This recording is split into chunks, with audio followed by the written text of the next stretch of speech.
It was one of those early fall weekends when the weather was beginning to turn, but the days were still warm enough for an outdoor trip.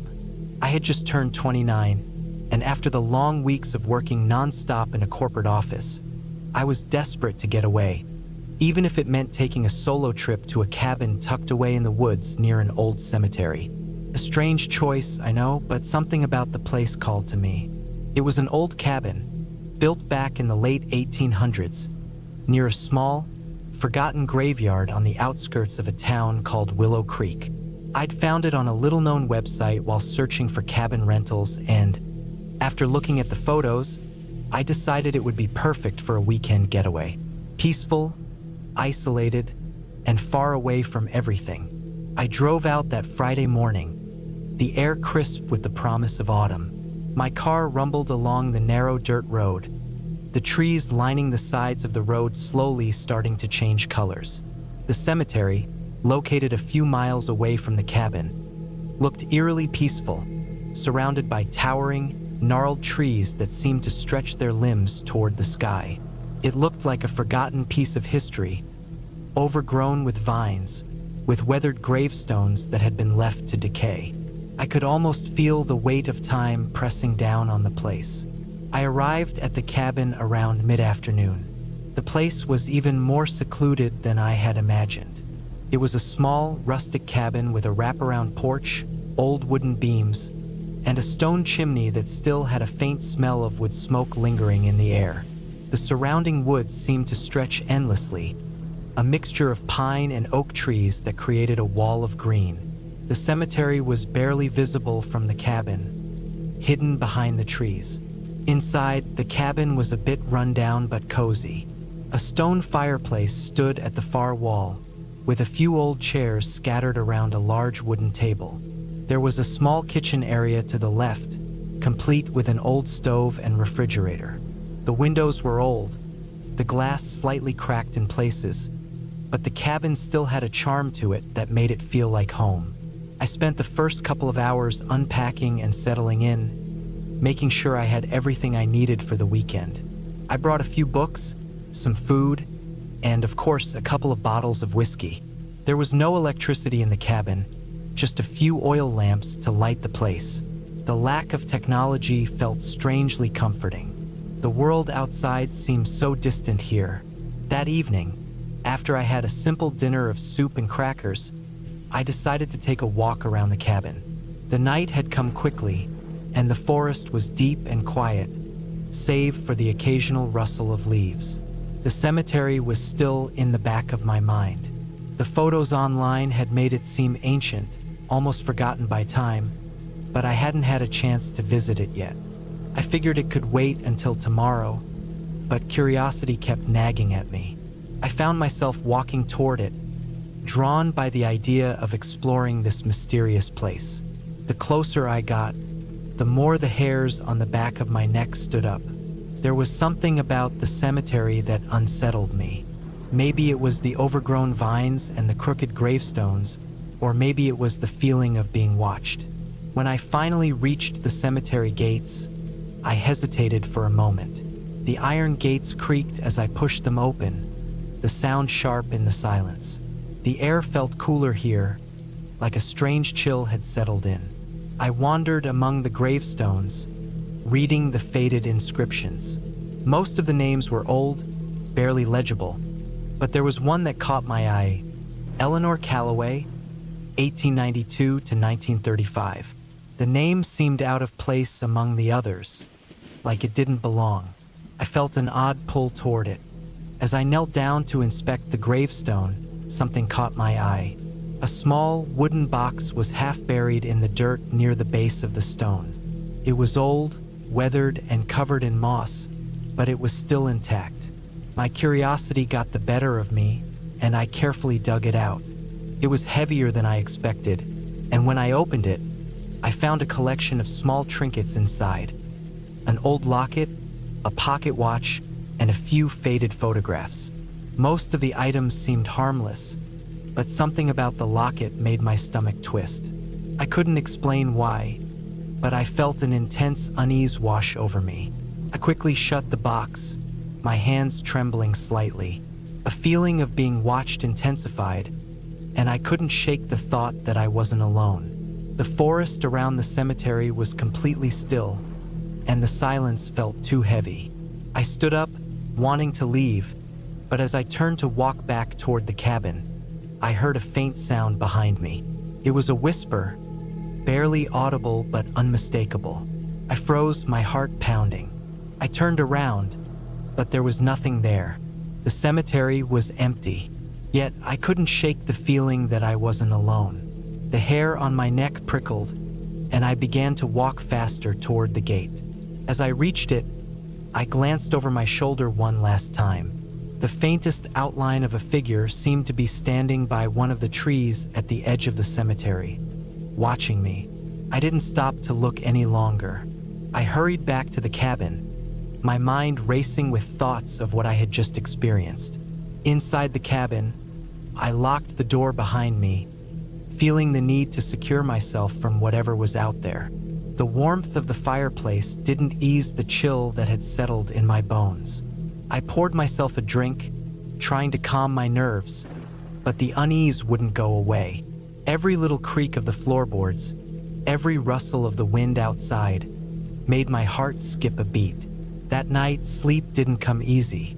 The strange feeling of being watched persisted, and every time I closed my eyes, I saw the image of that figure in the cemetery. I kept telling myself it was just my imagination, that I was alone here, but the fear still lingered. The next morning, I woke early, the sunlight barely filtering through the trees. I decided to leave the cabin for a bit and head back to the cemetery, hoping that the daylight would offer some clarity. As I walked back through the woods, the air seemed different. The birds weren't singing, and the ground felt softer beneath my boots. The cemetery looked even more desolate in the daylight, its gravestones standing like silent sentinels. When I reached Eleanor Calloway's grave again, something caught my eye. The wooden box I had found the night before was now sitting on the grave, as though it had been placed there intentionally. I couldn't explain how or why, but the unease I had felt the night before surged back. I picked up the box again, opening it carefully. The locket was still inside, but this time it seemed different. As I held it in my hand, the temperature around me seemed to drop, and the trees around the cemetery creaked in the wind. The locket felt heavier now, and as I opened it, I saw a photograph inside. It was a picture of a woman, but her face was blurred, almost obscured. I couldn't make out the features clearly, but something about her expression made me feel a wave of nausea. That's when I heard it again, the whisper. This time it was clearer, though still indistinct. It seemed to come from behind me, just out of reach. I spun around, heart racing, but again, there was no one there. Only the empty cemetery and the eerie silence. I couldn't take it anymore. My hands were shaking as I closed the box and ran back toward the cabin. The feeling of being watched grew stronger with each step I took. When I reached the cabin, I locked the door behind me and didn't leave for the rest of the day. My mind was spinning with confusion and fear. What had I stumbled upon? What was the significance of the locket and the grave? That night, as I sat by the fire, trying to distract myself with a book, I noticed something odd. There was a scratching sound coming from the back door. I stood up, heart racing, and slowly walked over to check. The sound was faint but persistent, like something or someone was trying to get in. I froze, my mind racing. The door was locked, and there was no way anyone could be out there. Yet the scratching continued, growing louder. I didn't know what to do, but then it stopped abruptly, replaced by a silence that felt even more oppressive. The rest of the night passed without incident, but I couldn't shake the feeling that I wasn't alone in the cabin anymore. The next morning, I decided it was time to leave. Whatever had been happening, whatever I had discovered, I didn't want to find out anymore. I packed my things quickly and drove away from Willow Creek, leaving the cabin and whatever lingered there behind me. As I drove down the winding road, I looked back one last time at the cemetery, its gravestones standing like silent witnesses to something I could never fully understand. And in that moment, I was certain I'd never return.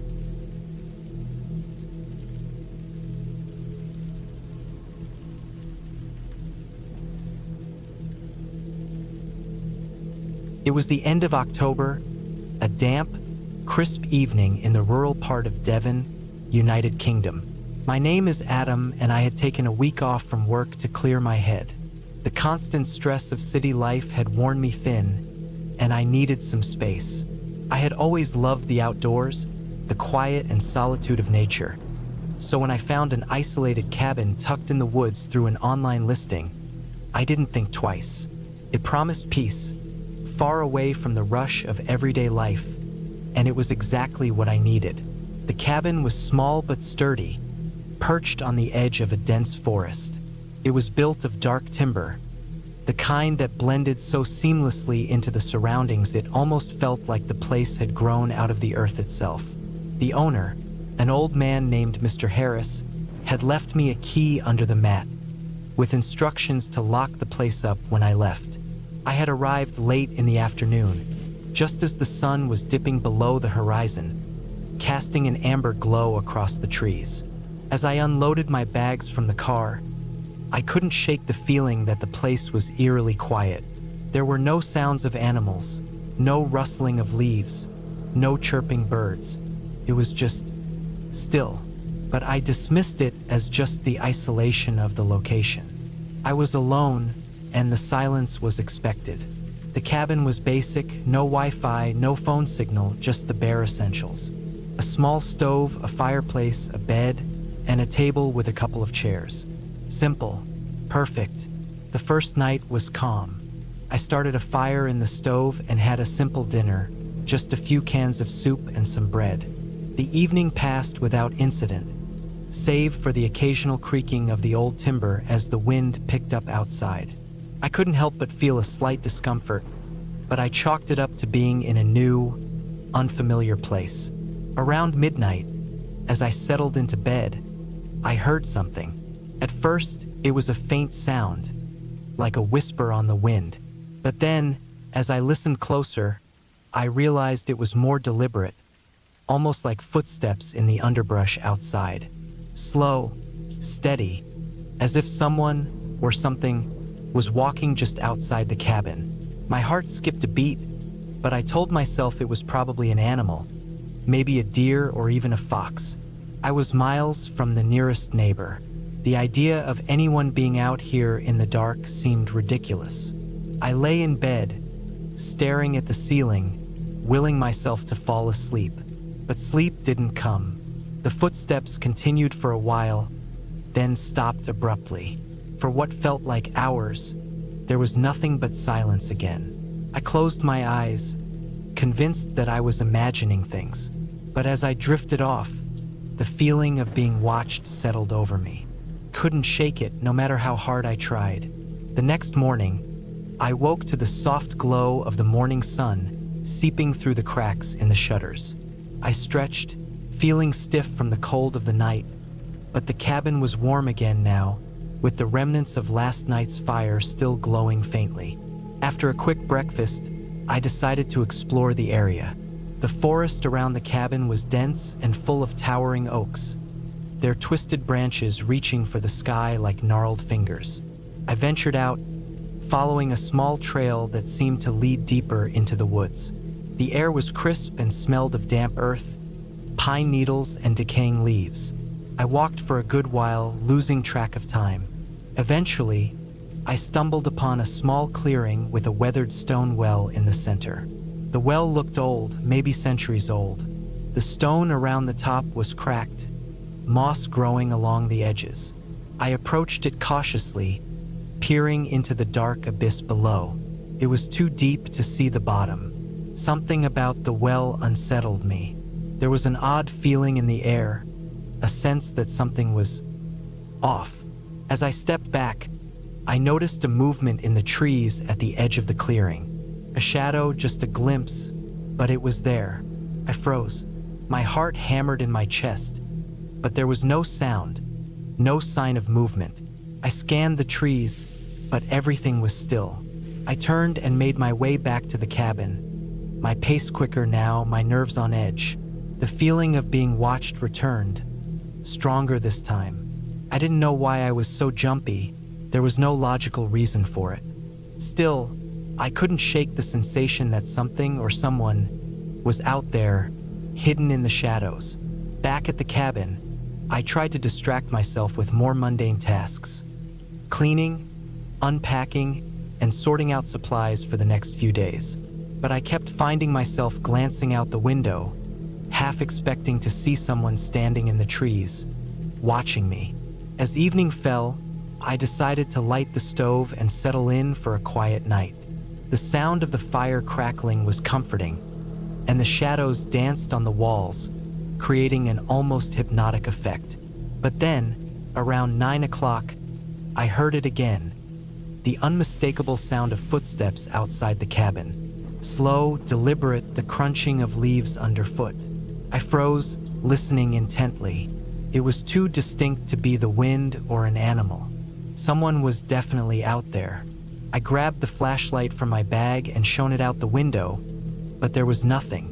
No movement, no figure standing in the dark. I couldn't see anything beyond the trees, but I was sure. Someone was out there.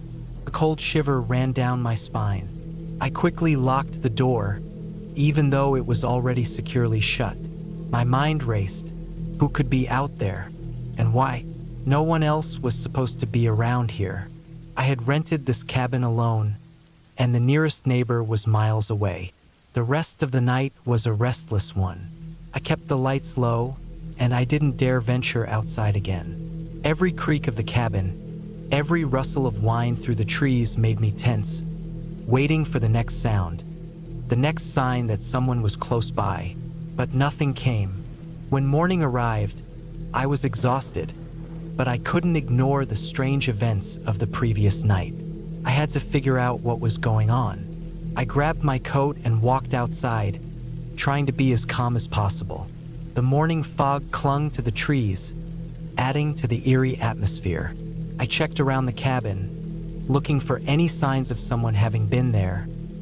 Footprints, broken branches, anything that could explain the footsteps. That's when I saw it. At the edge of the clearing near the cabin, there was a figure standing. A woman, wearing a long, dark coat that blended into the forest. She was just standing there, not moving, not looking at me. I couldn't make out her face, but I could tell her hair was long, hanging loosely over her shoulders. My heart raced again. I stared at her, trying to understand what I was seeing. Was she just another lost hiker? A local who had wandered too far from the path? But as I took a step forward, she turned and disappeared into the woods without a sound. One moment she was there, and the next she was gone. I rushed forward, reaching the spot where I had seen her. There was no trace of her. The ground was undisturbed, and the trees around me were still. It was as if she had never been there. I stood there, baffled, unsure of what to make of it. I spent the rest of the day trying to convince myself that it had been some sort of hallucination, a trick of the light or my tired mind playing tricks on me. But the unease wouldn't leave me. That night, I locked every door and shuttered every window. I set a chair in front of the door, just in case. I didn't want to be paranoid, but the image of that woman, standing there in the fog, haunted me. I didn't sleep well that night. Each time I closed my eyes, I could see her, her long hair, her dark coat, her back to me as she vanished into the trees. I wanted to leave, but something kept me there. Some part of me felt that I needed to understand what was going on, to figure out if I was really alone in that cabin. The next morning, I packed my things and decided to leave. I was done with the cabin, done with the strange events, and I wanted to go home. As I was about to lock up, I noticed something on the doorstep, a small, folded piece of paper. It had no writing on it, just a drawing, a crude sketch of a woman, her long hair blowing in the wind. I quickly grabbed my bag, locked the door, and left, my car tires crunching on the gravel road as I made my way back down the path. The road felt endless, and the farther I drove, the more I felt the weight of the cabin lifting off my shoulders. But I couldn't help looking back in the rearview mirror. The trees, the fog, the memories of that woman, they stayed with me long after I left that place. It was only when I got home that I realized one thing.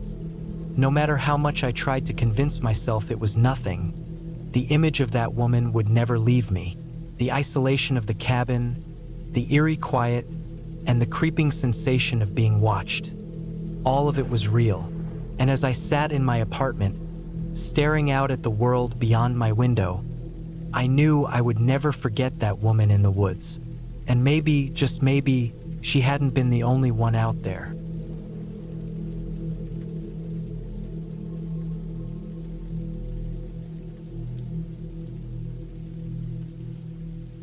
The air had a certain sharpness to it as I drove down the narrow dirt road, surrounded by tall, dense trees.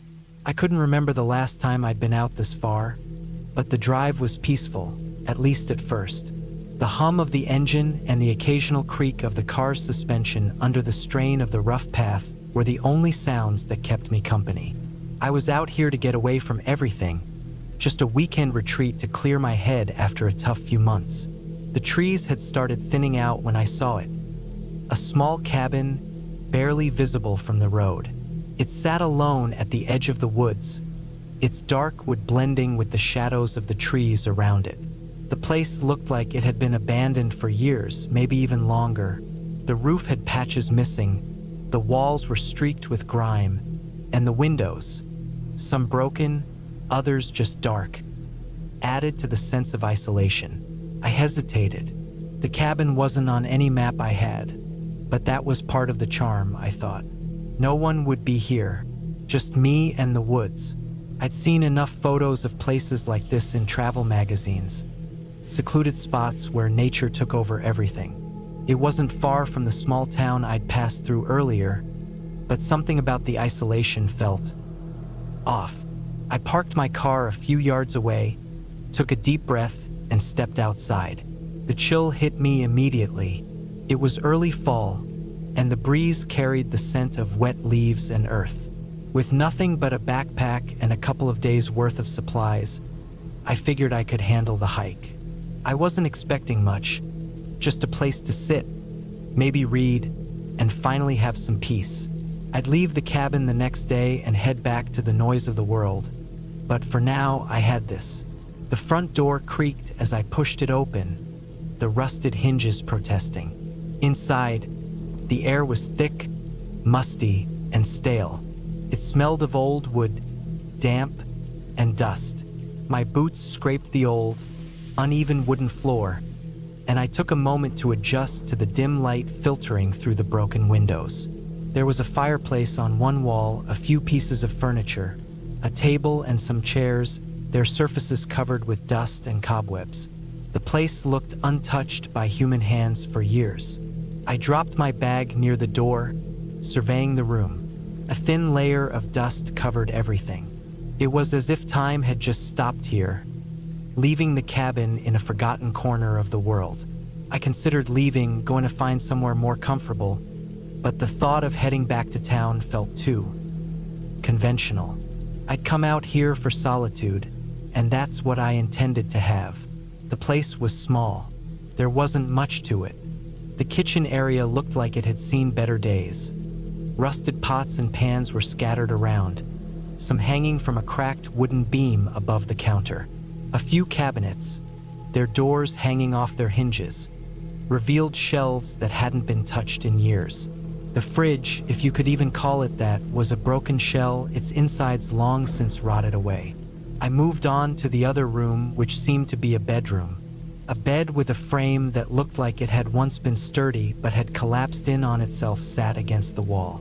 The mattress was covered in a layer of grime, and the sheets, if they could be called that, were yellowed and torn. A small dresser, with its drawers pulled halfway open, sat beside it, and I could see the remnants of clothes, now faded and brittle. Some of the clothes looked like they had been here for decades. There was an eerie quiet in the cabin, But it wasn't the kind of silence that brought peace. It was the kind of silence that gnawed at the edges of your nerves, making you aware of every creak of the floorboards, every whisper of wind outside. I could hear the rustling of leaves, but other than that, nothing. Not a bird, not an insect, not a sound of any kind. I decided to explore the rest of the cabin. It felt strange to be here, like I wasn't supposed to be, but that was ridiculous. The place was abandoned. There was no one here, right? As I walked through the cabin, I noticed something odd. The further I moved from the main room, the colder it became. At first, I thought it was just the time of year, the chill of autumn creeping into the wood, but it didn't feel normal. It wasn't just the temperature, it was as though the air itself was heavier, thicker. I paused at the door to a small back room.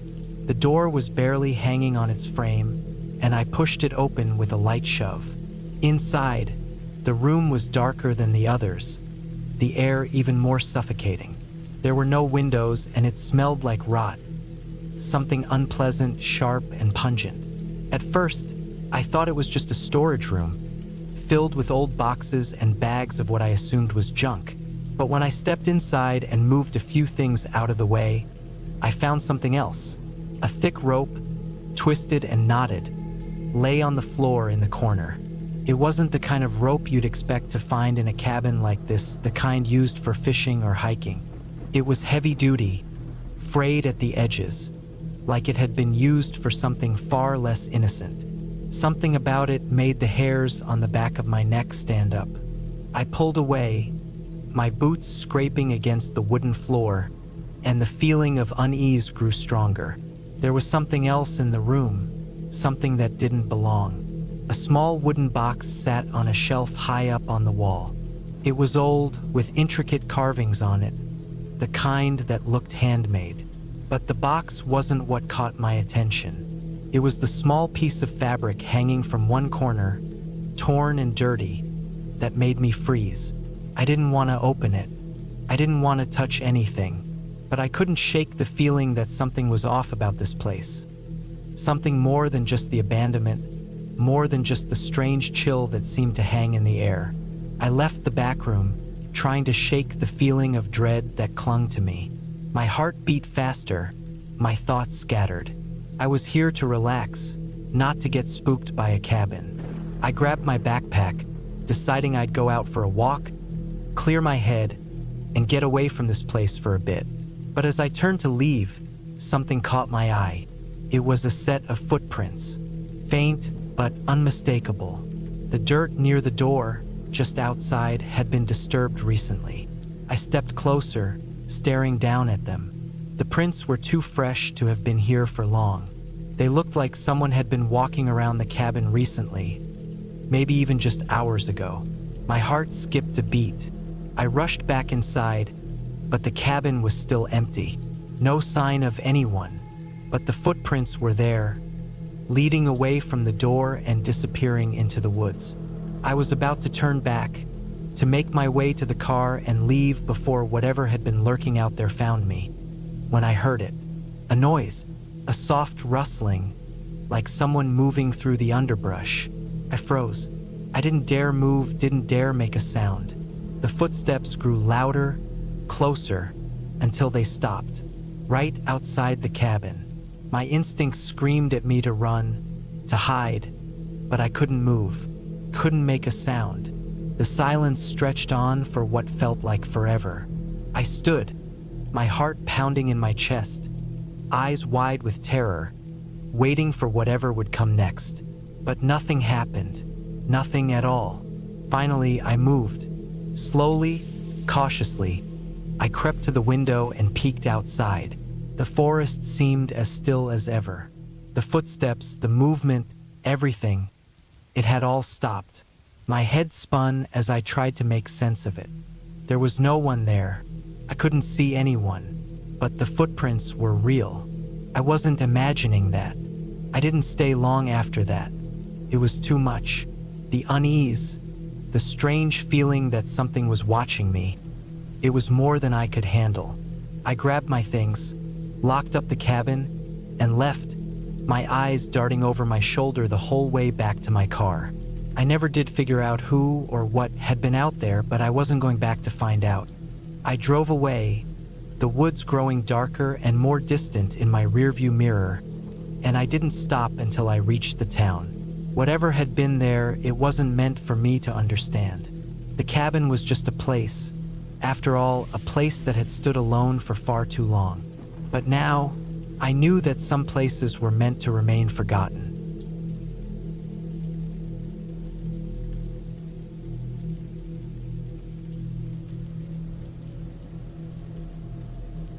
It was late September of 2013 when I decided to take some time off.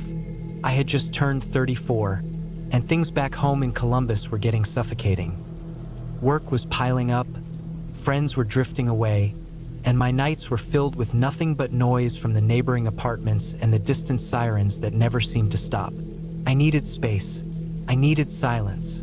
So I booked a small off-grid cabin deep in the hills of Kentucky, just a few miles west of Stanton, near the Daniel Boone National Forest. I'd found the place online through a listing that barely had any pictures, just a short description that said, "Remote log cabin, no power, spring water, with stove, quiet." That's exactly what I was looking for. The owner, an older guy named Mel, had messaged me once to confirm the booking and gave me vague directions. I printed out a map, bought a few supplies, packed a sleeping bag, and left early Friday morning. The drive took me about 4.5 hours. Once I turned off the highway and into the hills, cell service disappeared. The roads got narrower, the trees got taller, and the air started smelling different, like leaves, wet soil, and something faintly burnt. After a while, the paved road turned into gravel and then finally just dirt. The last mile had no signage, no markers, just a winding path that led deeper into the woods until I reached a clearing. The cabin sat in the center of that clearing. It looked older than I expected, dark logs, moss growing between the cracks, a rusted metal chimney pipe jutting out of the roof. It wasn't big, maybe 20 by 20 feet, with a small porch, a couple of wooden steps, and a single door with a latch on the outside. No windows, just slits where the wood hadn't lined up perfectly. I parked my truck a few feet from the cabin, grabbed my pack, and stepped inside. The place smelled like old wood, ash, and something slightly metallic, probably the stove. There was a bed frame made from raw logs with a thin mattress, a table with 2 chairs, and a small metal shelf with a few empty glass jars. A cast iron wood stove stood in the corner. No insulation, no lights, just a lantern hanging from a nail. The spring water was in a plastic barrel outside, and there was a hand pump beside it. I spent the first few hours chopping some extra firewood from a stack near the treeline, then boiled some water and made instant coffee on the stove. That night, I sat on the porch and listened. Nothing, just crickets, distant rustling, and the slow groan of the trees shifting. Felt good. The silence I'd been craving finally wrapped itself around me, and for a while, I sat in it, like sliding into a hot bath. The first 2 days went by without much happening. I hiked a few trails nearby, cooked canned food on the stove, read through an old paperback I'd brought, and just watched the woods. The weather was mild, cool in the mornings and warm by midday. The only animals I saw were deer, raccoons, and a few squirrels. I left my truck unlocked, keys on the front table, and didn't even bring a gun. Felt that safe. On the 3rd day, things shifted. That morning, I woke up with the weirdest feeling, like something had been watching me while I slept. I brushed it off, thinking maybe it was just the isolation playing tricks on me. But when I stepped outside to get water, I noticed something. There were footprints. Not animal ones, human ones, barefoot.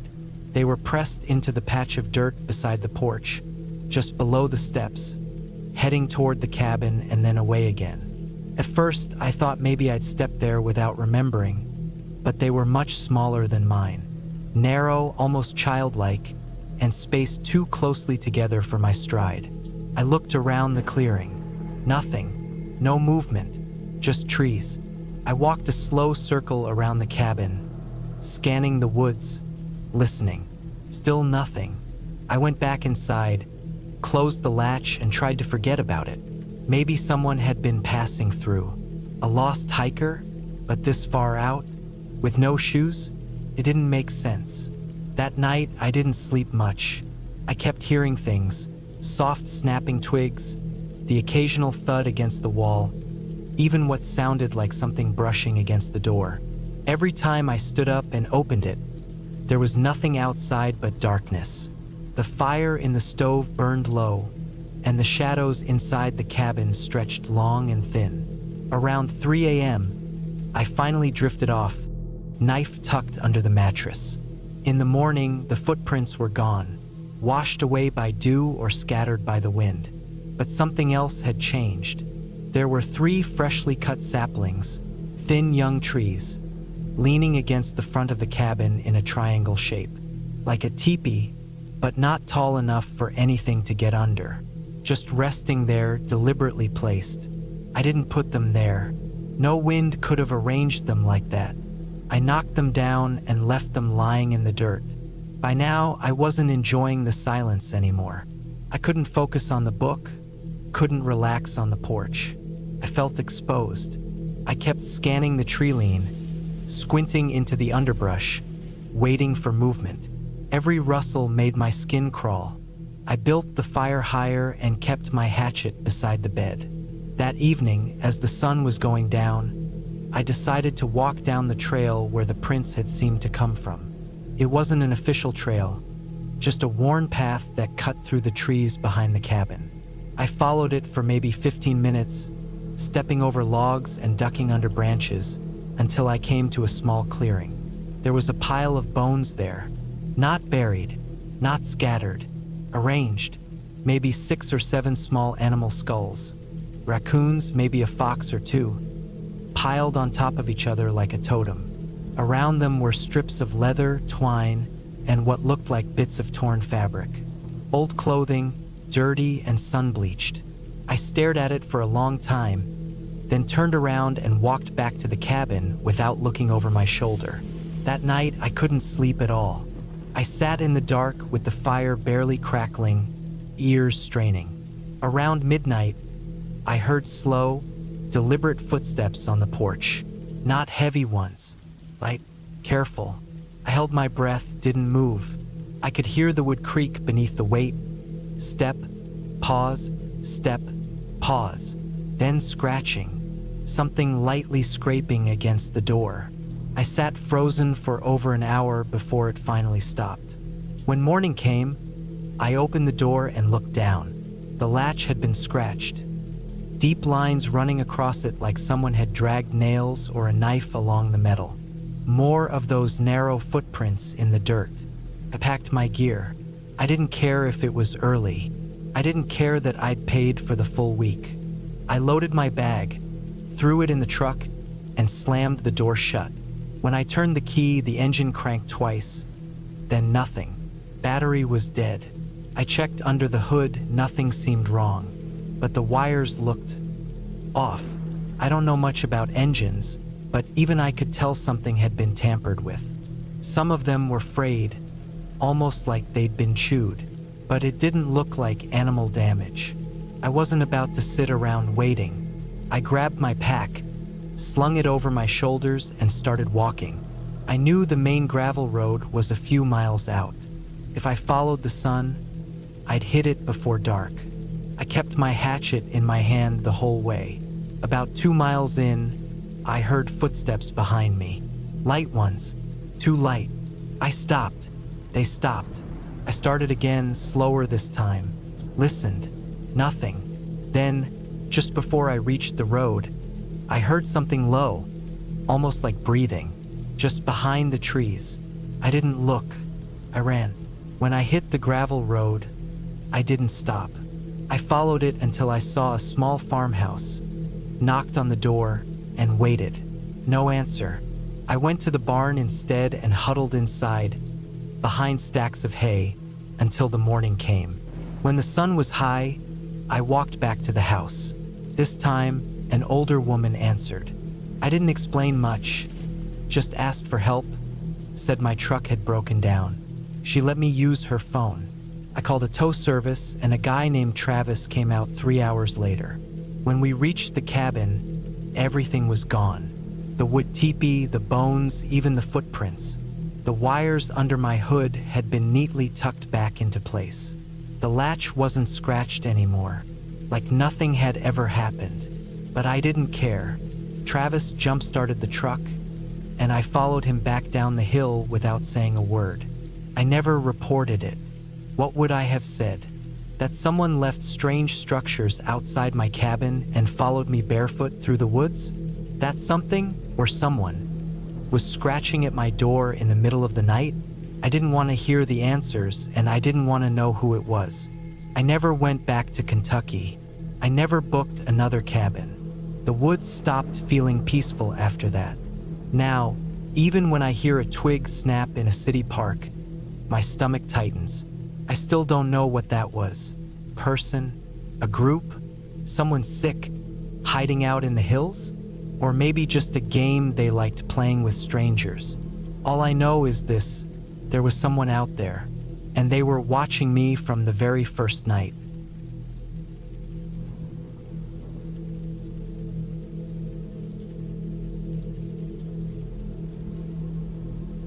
I was 32 when I decided to take a break from everything and stay alone in a cabin for a while. It was in late September of 2022, and I had just quit a job that burned me out over the years.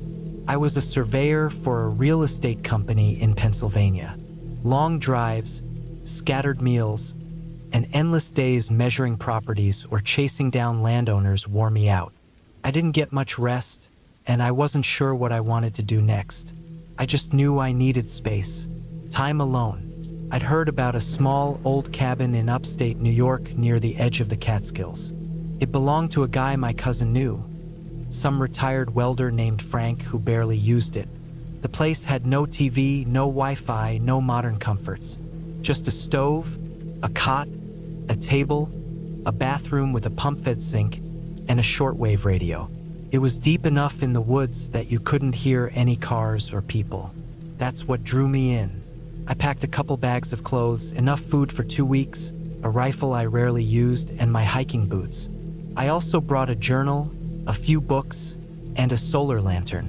I wasn't expecting much, just peace, some time to think. I wanted to sit in the woods, breathe fresh air, and maybe reset my life a little. I arrived around noon after a long 5-hour drive. The road got rough about halfway through, turning into a narrow dirt track lined with brush and boulders. At one point, I had to get out and move a fallen branch. There were tire tracks, but they looked old and faded, like nobody had driven this way in weeks. After a final steep incline, the trees opened up a little, and the cabin came into view. It was smaller than I imagined, with a dark tin roof, faded wood walls, and a small porch held up by uneven planks. The place smelled like wet pine and dry leaves. I stood still for a minute, just listening to the forest. It was quiet, too quiet. No wind, no birds, not even the usual rustling in the trees. I figured it was just one of those windless fall days, where everything goes still before dusk. I unlocked the front door with a key Frank had mailed me, and it creaked open like in one of those old movies. Inside, the air was musty. Dust floated in thick beams of sunlight. The furniture was basic. Just a few mismatched chairs, a small cot with wool blankets, and a heavy old stove that looked like it hadn't been lit in years. I opened all the windows to let air in. That first day passed slow and quiet. I unpacked, made a small meal on a portable stove I brought, and spent the afternoon walking through the woods around the cabin. There was a faint trail that led down to a dry creek with old animal prints in the mud. I didn't go far, just enough to stretch my legs and get a feel for the area. At night, the silence was complete. No hum of electricity, no far-off headlights, just darkness, deep and thick, pressing against the windows. I read by lantern light for a while, then fell asleep early. I didn't expect the kind of sleep you get after days of exhaustion, but that's what I got. I woke up late the next morning, groggy but more rested than I'd been in months. The first few days went by without anything strange. I spent mornings walking through the forest, afternoons writing in my journal or reading on the porch. There were some deer that came near the clearing at dusk. I could hear them crunching through leaves out back.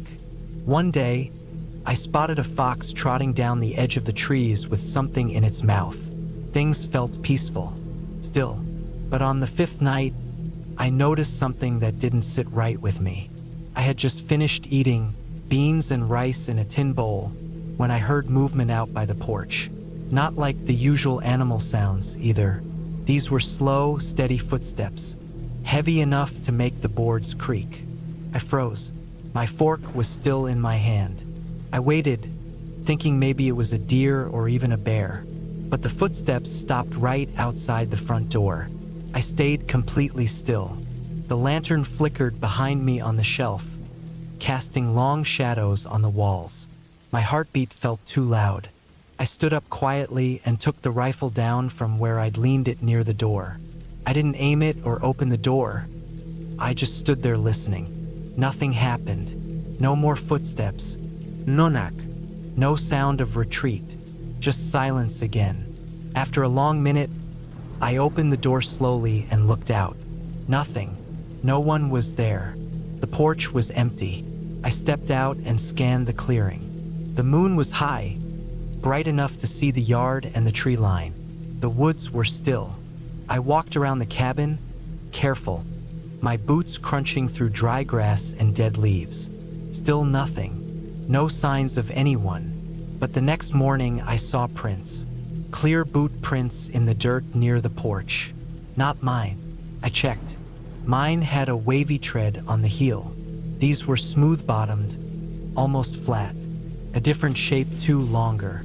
Someone had been standing outside the cabin the night before, watching. That changed things. I didn't panic, but I didn't relax either. I spent the morning reinforcing the door with an extra chair and wedged a metal pot against the floorboard so I'd hear if it moved. I checked the windows too. None of them had locks, so I used twine and sticks from the firewood pile to rig up a kind of warning trap. If someone tried to slide one open, the string would break and the tin can hanging beside it would fall and clatter. That night, I stayed awake longer. Rifle nearby. I didn't use the lantern. I didn't want to be visible from the outside. Just sat in the dark, waiting, listening. But nothing happened.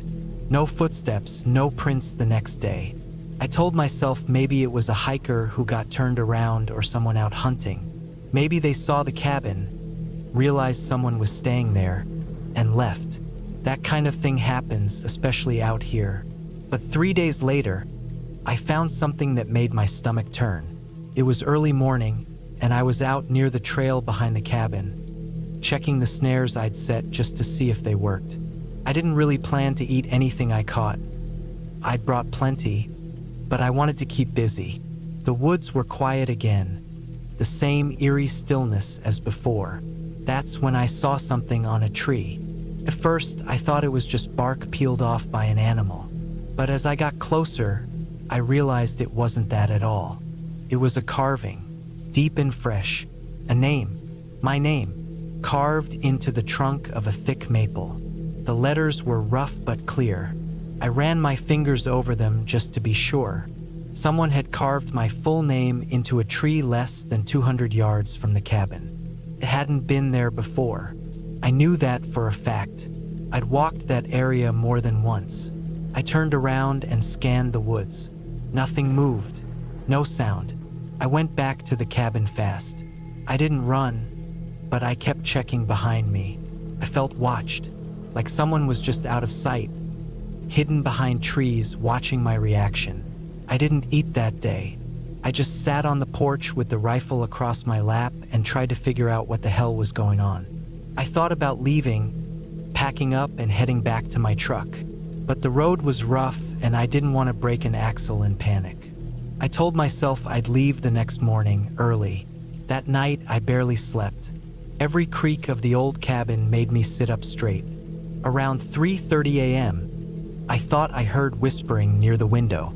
Not words, just low, breathy murmurs. I grabbed the rifle, but when I looked out, there was nothing there. Just trees, windless and still. The next morning, I packed everything. I didn't care if I left food behind or if I had to bounce over rocks in the truck. I was done. I loaded my bags, locked the cabin out of habit, and started the engine. That's when I saw it. A fresh handprint on the back window of the truck. Smudged, greasy, pressed hard. It hadn't been there before. The dirt on the window was disturbed where the fingers slid slightly down. Someone had been there. Someone had touched the truck. Watched me. I drove. Fast. The road jolted me around, but I didn't care. I didn't stop for anything. Not for the narrow bends or the sharp incline. I just kept going until I hit pavement again. Then I drove even faster. By the time I hit the first gas station 40 miles away, my hands were shaking. I didn't go back to the cabin. Not that week. Not ever. I called Frank and told him thanks, but no thanks. I didn't explain. I didn't want to sound paranoid or crazy, but I knew someone had been out there. Not a ghost. Not some legend. Person. A real, breathing man who had found me, watched me, maybe followed me from town or the first day I arrived. Someone who carved my name, stood outside, whispered near my windows, touched my truck. I changed my number that week. Didn't tell anyone where I went next. I stopped writing in my journal. I still have it, though. Sometimes I flip to those pages and look at the last things I wrote. There's someone in these woods. They know my name. I need to leave. I haven't stayed alone in a cabin since. Not because I'm afraid of the dark, but because I know that real danger doesn't come with howls or footsteps from legends. It comes from men who don't speak, who wait and watch, who enjoy the long silence between their visits. And I don't ever want to meet him again.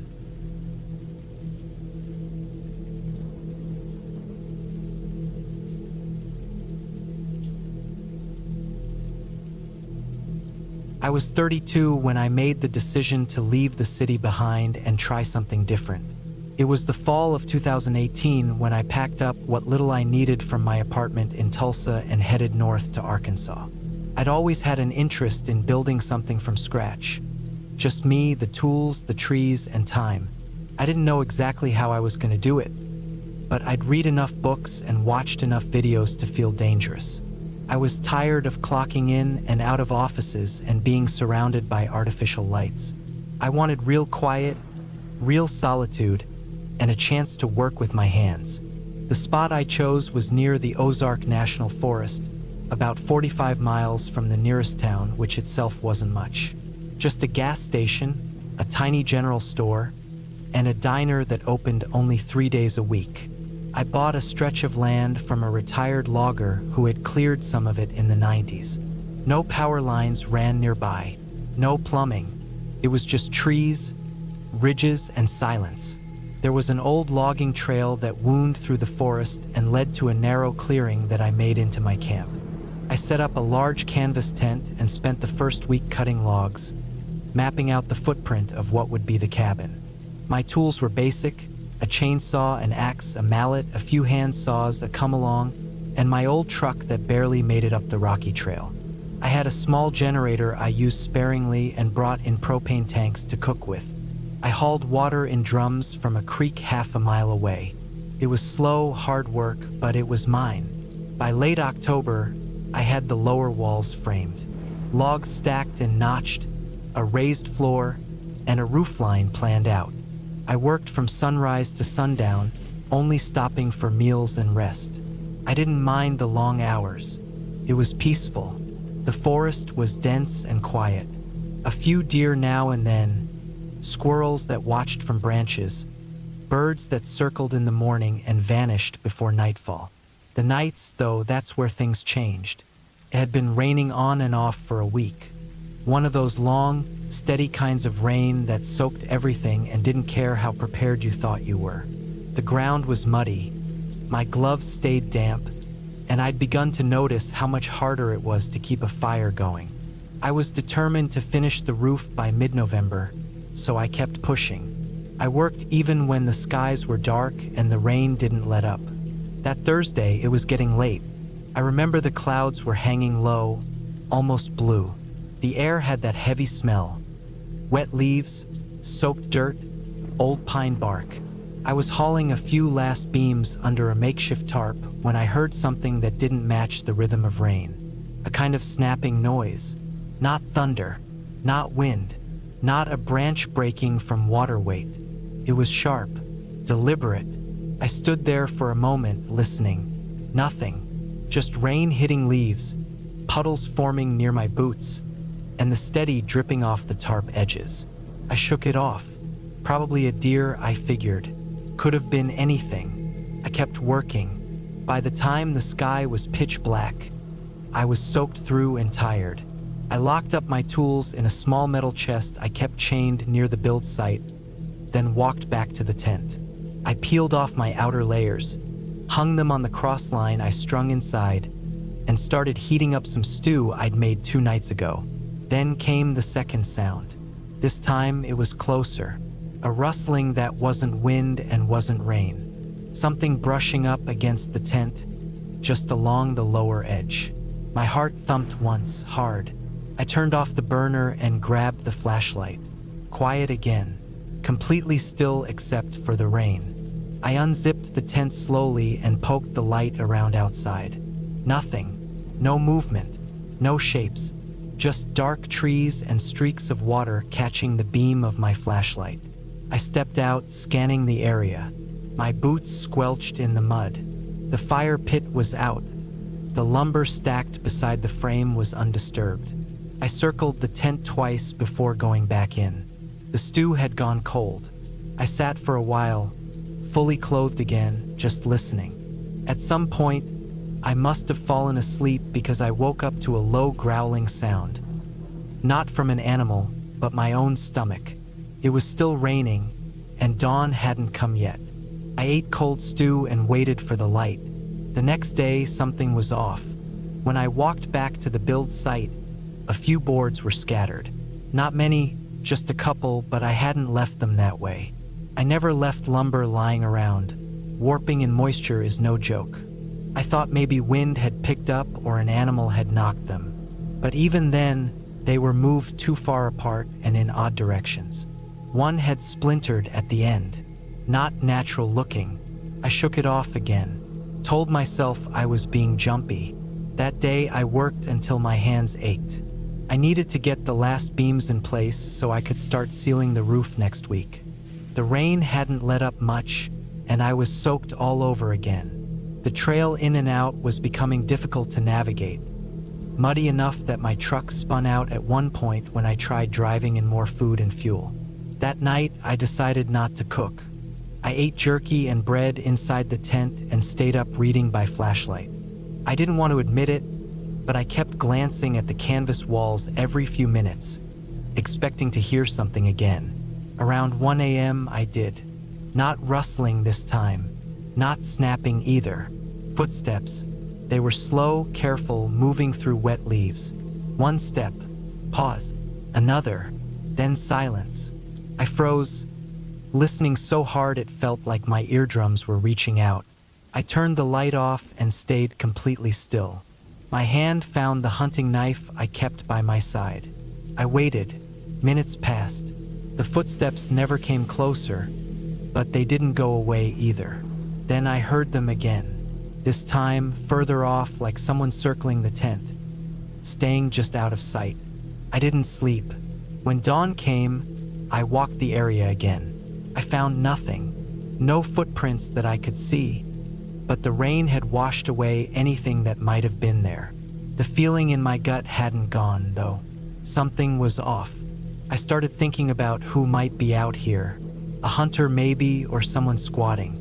Or someone like me trying to stay off-grid. The woods attract all kinds. That day, I didn't work. I spent it cleaning up the area, checking my gear, locking everything down tighter. I even moved my tent closer to the build site where the ground was more open. I didn't like the idea of someone creeping up under cover of trees. I kept the axe close and slept with the flashlight in my hand. The next few nights were quiet. Rain still falling, but no more sounds. No more footsteps. I began to think it really was just my mind playing tricks on me. Being isolated does that, they say. Then the storm hit. Late Saturday night, the rain picked up to a roar. Lightning flashed so bright it lit up the whole forest like daylight for a second at a time. Thunder rolled so close it shook the ground under my back. My tent flapped violently even though I'd staked it deep. I knew the creek would be rising fast, and my water drums might get knocked loose. Sometime around 3 a.m., between claps of thunder, I heard it again. Not just footsteps, voices, very low, mumbled voices. Not distinct, just the sense of speech. Too quiet to catch the words, but unmistakable in rhythm. I turned off my light and crawled to the front of the tent. I didn't unzip it. I just sat there in the dark, knife in hand, listening. The voices moved left to right, then silence, then suddenly laughter. A short, sharp burst.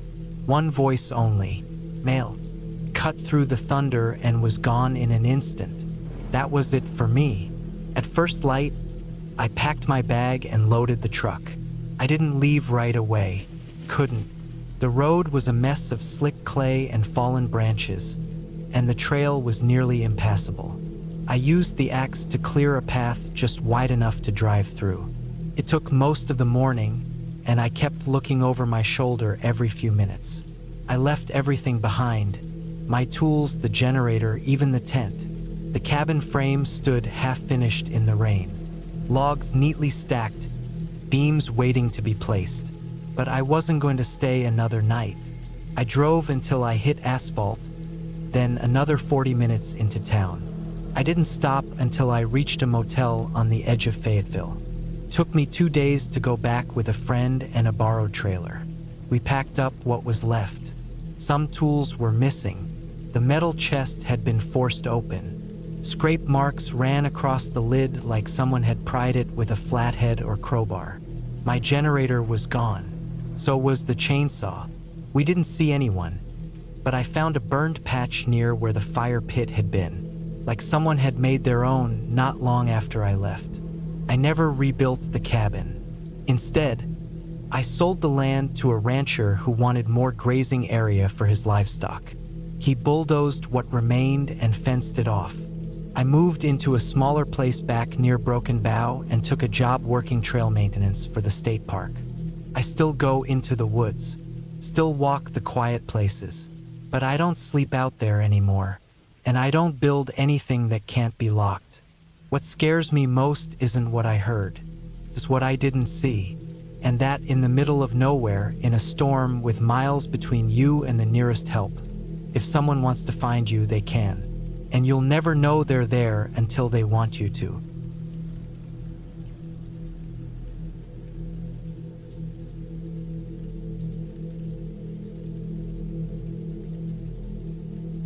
The night had already settled over the dense woods of the Oregon coast. My cabin was tucked away in a remote corner of the park, surrounded by towering fir trees, the kind that seemed to stretch endlessly towards the sky. The air was thick with the smell of pine and wet earth after a late afternoon rain. I had been a park ranger here for nearly 5 years, working the graveyard shifts alone, and over time, I had grown accustomed to the eerie silence of the forest at night. But something felt different tonight. It had started with the odd sounds, a branch cracking underfoot, far too loud to be just an animal. The occasional rustle of leaves that seemed to come from places where no animal should be. It wasn't the usual creaking of trees or the wind howling through the forest. No, this was something else, a heavy presence. I'd brushed it off at first, telling myself it was just the dark playing tricks on me. But as the hours passed, the unease only grew. I had been sitting at the small wooden desk in the corner of the cabin, staring at the maps laid out in front of me, tracking wildlife sightings, logging patrol routes, making sure everything was in order. The cabin was small, sparsely furnished with only the essentials. A couple of chairs, a rickety table, a worn-out couch, and of course, the ever-present ranger's logbook where I recorded my thoughts and observations. The only light came from a flickering oil lamp, casting long, twisted shadows on the walls. Outside, the rain had stopped, but the fog was thick, rolling in from the ocean like a living thing. The moon barely pierced through the heavy mist, creating a ghostly glow in the distance. It was around 2:30 a.m. when I first heard the noise. Footsteps. Slow, deliberate, too heavy to be a deer or any of the smaller animals I'd come to know. I leaned forward, straining to hear better, my ears searching for any other sounds that could explain what I was hearing. I grabbed the flashlight by the door and stepped outside, my boots sinking into the damp ground. The night was colder than usual, and I shivered involuntarily as I scanned the area. The beam of my flashlight cut through the mist, illuminating nothing but trees, branches, and an occasional patch of moss-covered rocks. Still, something felt wrong. There was no wind, no sound of animals, no chirping insects, just silence, broken only by the rhythmic pulse of my own heartbeat.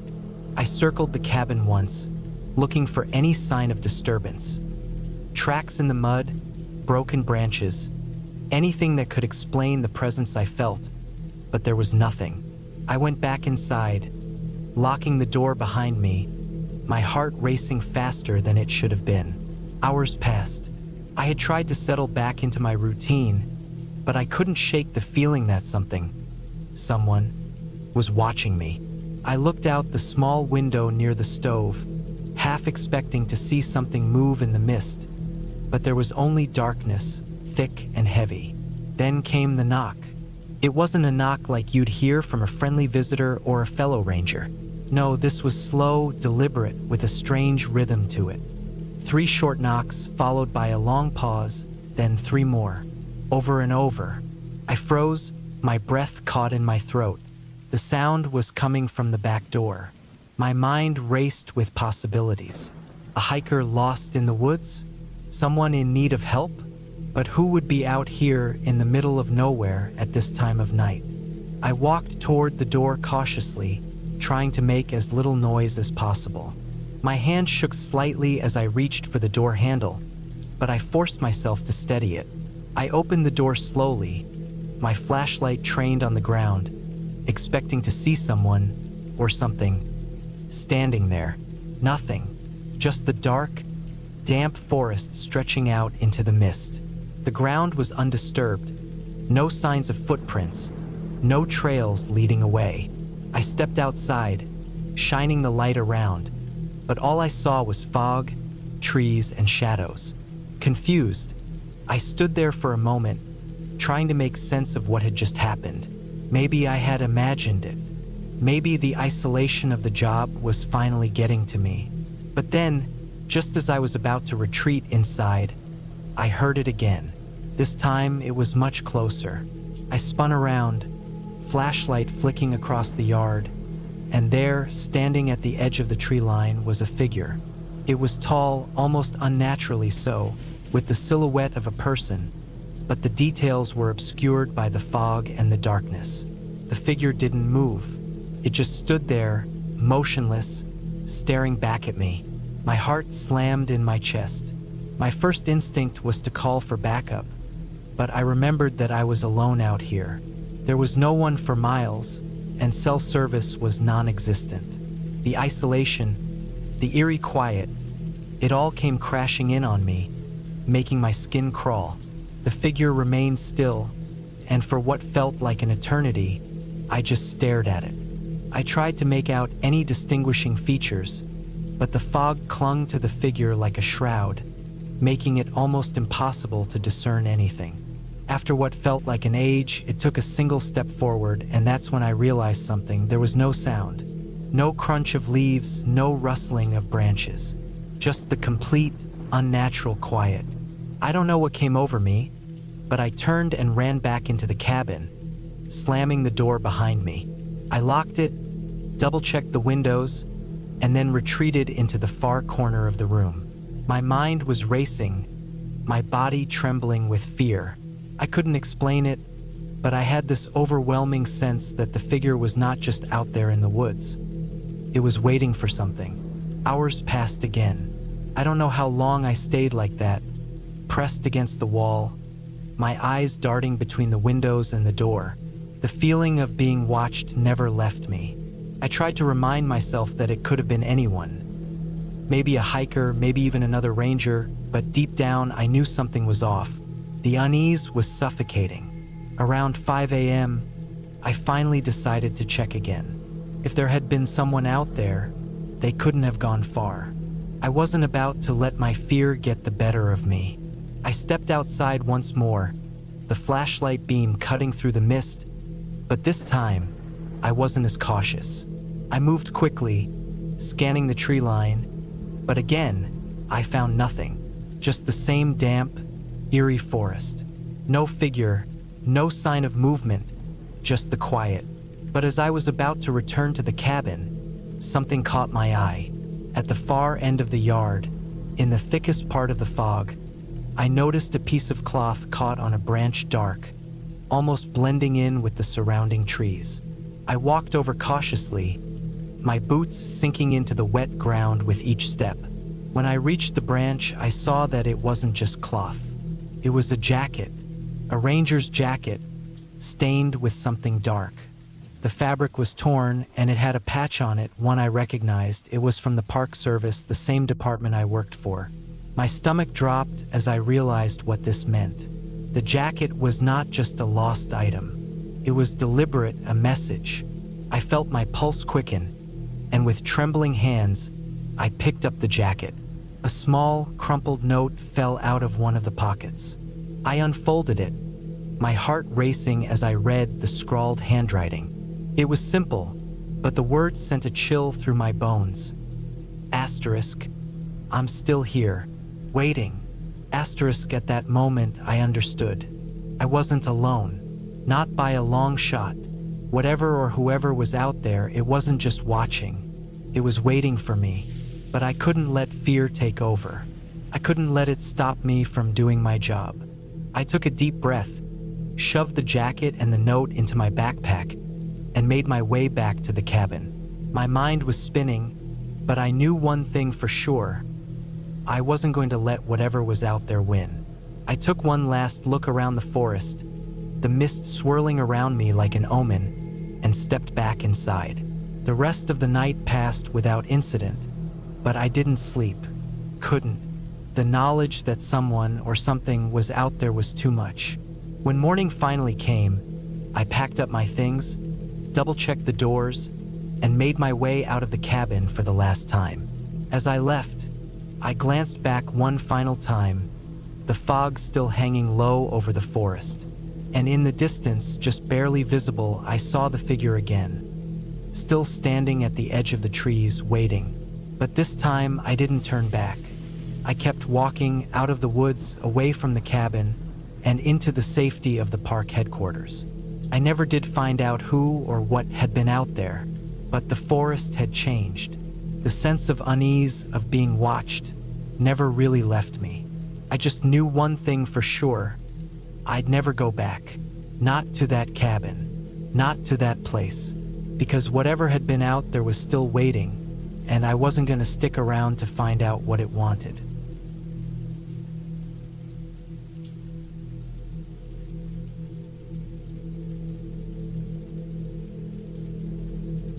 I hadn't been back to Grandma's cabin in almost 10 years. The last time I visited, I was 17 and everything felt smaller, warmer, safer. I remembered the chipped yellow paint on the porch railing, the way her screen door always creaked and bounced back too fast if you didn't hold it, and the smell, pine, old wood, and something sweet like vanilla pipe tobacco. She didn't smoke, but somehow the scent was always there. It was late September of 2019 when I drove up the dirt road leading to the property. I had taken a few days off from work in Tallahassee and made the 5-hour drive into the edge of Georgia, near a place called Clinch County. Grandma had died a year earlier, and my mother, who inherited the place, had no plans of ever using it again. She asked if I wanted to take anything before they sold it off to some real estate company that probably wouldn't care about her old garden beds or the photo frames still hung up on the walls. I told her I'd think about it, but the real reason I was going up there wasn't to take anything. I just wanted to see it again, one last time. When I turned off the paved highway and onto the gravel drive, I realized the forest had crept in more than I expected. The trees leaned in heavier than before. Brush had filled in the gaps between the pines and oaks, and tall grass licked the sides of my car. A few squirrels darted across the path, and the air smelled clean, untouched. The sky was gray, not raining, but thick and muted, that kind of cloud cover that made it feel like time had paused. The cabin looked smaller than I remembered. The roof was still intact, the chimney still standing.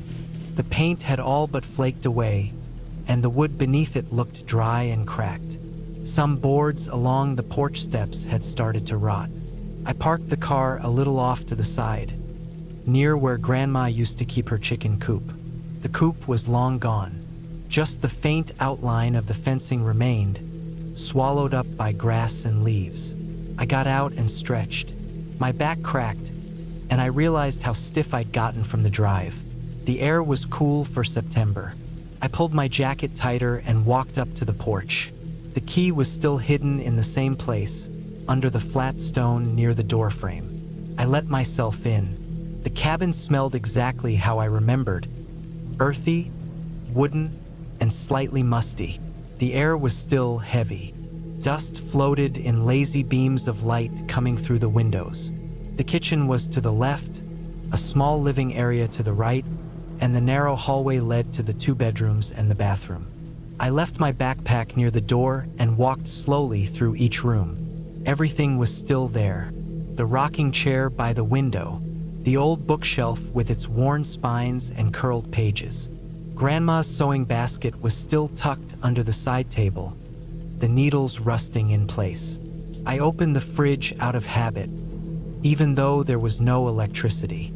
Empty, of course, but I closed it again as if I had just checked for something to eat. I spent the first hour walking through the house, room to room, sometimes stopping to stare at the floor, the walls, the patterns on the curtains.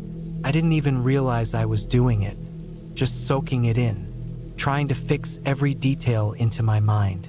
By the time I thought to check the back of the property, the light had started to dim. I grabbed a flashlight from the kitchen drawer, surprised it still worked after all these years, and stepped outside. Behind the cabin was about 6 acres of woods. Nothing crazy, but dense enough that it blocked the view of the nearest neighbor's property, which was at least half a mile away. I remembered there used to be a little storage shed out there, about 100 yards into the trees. I wanted to see if it was still standing. The woods were quiet. Too quiet, honestly. No birds, no bugs. Just the crunch of leaves under my boots and the occasional groan of a shifting tree. The shed appeared after a few minutes of walking. It was half collapsed. The roof had caved in on one side, and vines had crawled up and over the wooden walls. The door was barely hanging on its hinges. I stepped inside and immediately smelled mold. The air was damp, thick with the scent of decay. Broken tools littered the floor. An old shovel, rusted shears, a few clay pots shattered into shards.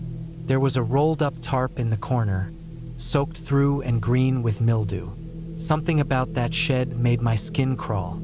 I backed out slowly and stood there, watching the entrance like something might come crawling out of it behind me. That's when I saw the trail, barely noticeable like an animal path, cutting off to the left through the trees. It wasn't a path I remembered. It looked newer, or at least more worn than the others around it. A few fresh scuff marks on the ground, twigs bent and snapped recently. I thought maybe deer had been coming through, or maybe some campers had wandered too far. But there was something off. I followed the trail for about 50 yards before I found the tarp. Not the one from the shed. This was another one, Bigger, blue, stretched over a makeshift frame of tree branches. Someone had been camping out here, but not recently. The fire pit was cold, the ashes damp. A few rusted food cans were piled nearby. There was even an old backpack, the straps shredded and hanging loosely from the zipper. I don't know why I felt uneasy, but I did. Something about the site didn't feel abandoned in the normal way. Felt wrong, like whoever had been there left in a hurry. I turned back, flashlight shaking a little in my hand. As I made my way toward the cabin, I heard a sound behind me. Quick, deliberate, like something large moving through the brush. I spun around, scanning with the flashlight. Nothing. No wind. No footsteps. Just the dark shapes of trees. I didn't sleep well that night. I laid on the old couch in the living room, wrapped in my jacket and a blanket I'd brought. I left the flashlight nearby and kept the front door locked. Every little creak of the wood made my eyes snap open. Around 3 a.m., I heard something on the porch. Not an animal. Heavy. Measured. 2 footsteps. Then silence. I stayed still. I didn't move until dawn. When I finally worked up the nerve to open the door, there was nothing there. No tracks. No marks. Just dew-covered planks and a soft wind pushing through the trees. I told myself it was a deer, or maybe the house settling. I almost packed up and left right then. But curiosity kept me. I wanted to look around more. I told myself I was being paranoid, that if someone had camped nearby, it didn't mean they were still around. People used to squat on rural land all the time. Maybe a hiker, maybe a drifter.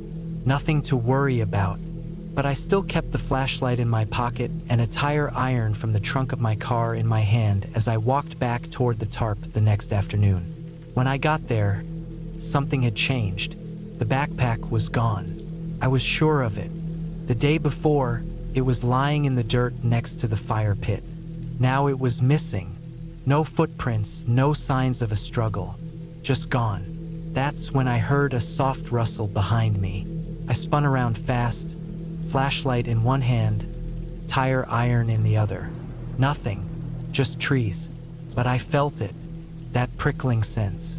Like someone was watching me, like someone was standing just out of view. I left fast, didn't run, just walked quickly, eyes flicking to every shadow, every sound. When I got back to the cabin, I locked the door and nailed it shut with a hammer and some old nails I found in the kitchen drawer. That night, I sat in the living room with a fire in the fireplace. Not because it was cold, but because I wanted light. Real light, not the weak beam of the flashlight. I must have dozed off. The fire was low when I opened my eyes, and I saw something through the window.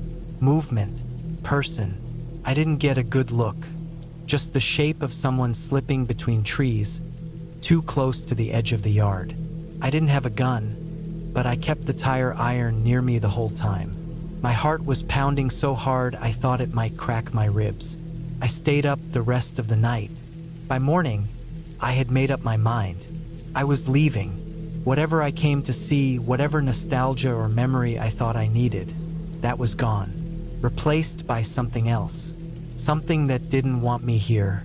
I packed quickly, left most of the food, left the blanket, left Grandma's photos. I grabbed one, though, the one of her on the porch, smiling back when the place still looked alive.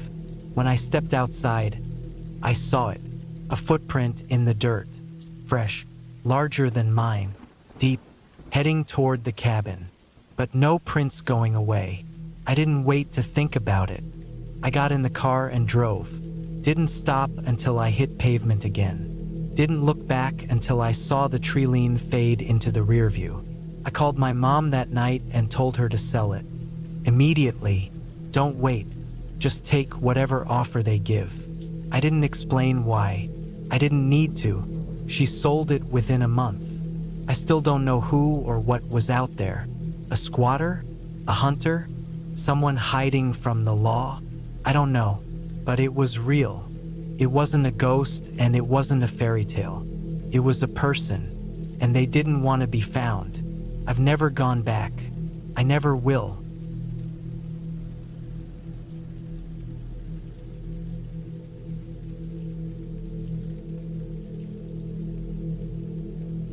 It was a Friday evening in mid-October, a crisp, cool air lingering over the rolling hills of northern Oregon.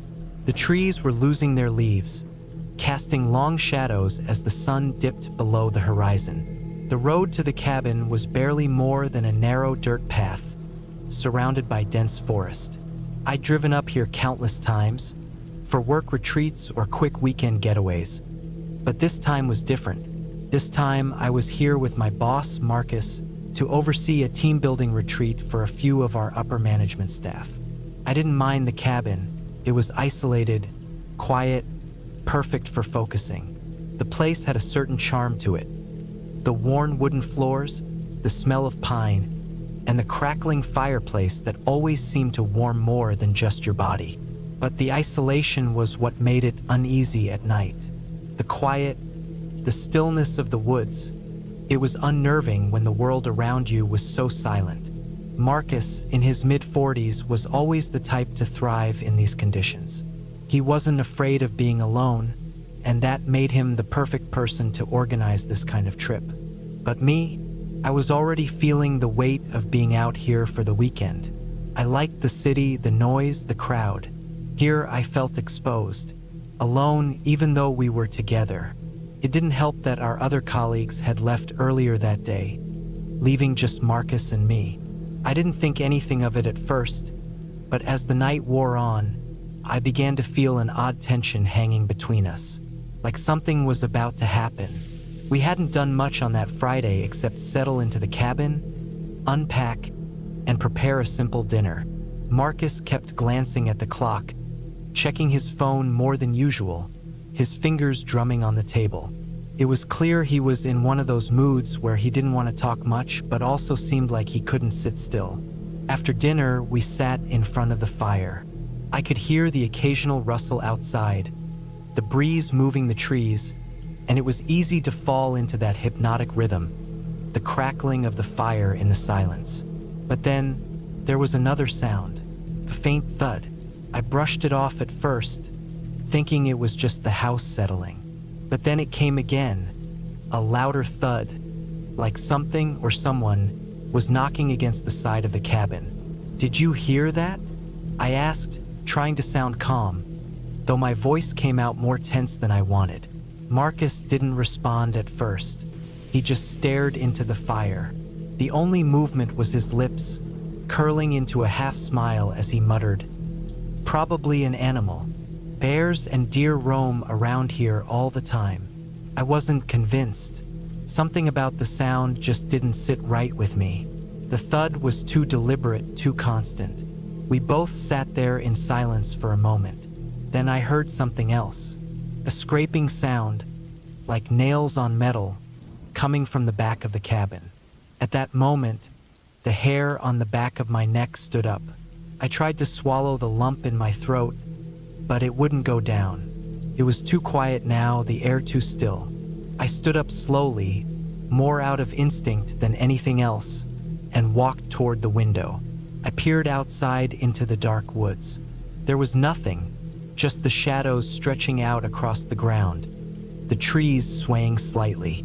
I felt my breath catch as I squinted into the darkness, looking for anything that seemed out of place.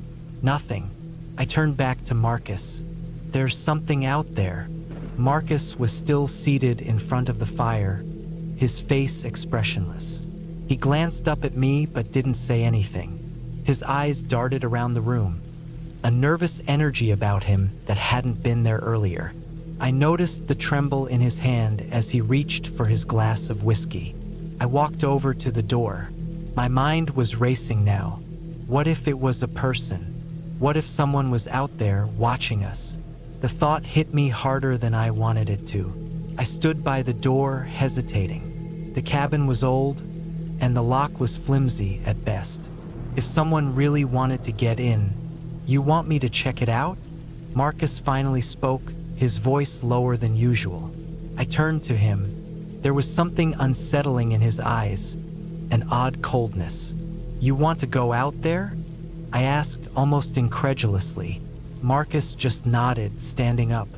"Better to know than to wait for it to get worse." I didn't feel like it was better to know, but I didn't want to be alone in the cabin, either. "All right, fine mattered. Let's check it out, but be careful." We both grabbed flashlights. Marcus took the lead, stepping outside, and I followed. The night was pitch black except for the beams of our flashlights cutting through the darkness. The cabin creaked behind us as we walked around the side of the house.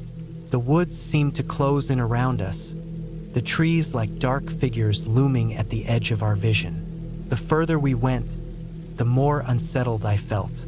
It was that feeling, that prickling on your skin, the hair standing up. Every step seemed to echo louder than it should, and the occasional snapping of a twig or rustle in the leaves made me jump. But Marcus walked ahead, like he was unbothered, his flashlight cutting through the trees. Then we heard it again, louder this time, another thud. But this one came from above, from the roof. "Let's check the roof," Marcus said flatly, moving toward the ladder on the side of the cabin. I felt my stomach tighten. "I'll go up," he continued, climbing the ladder before I could even respond.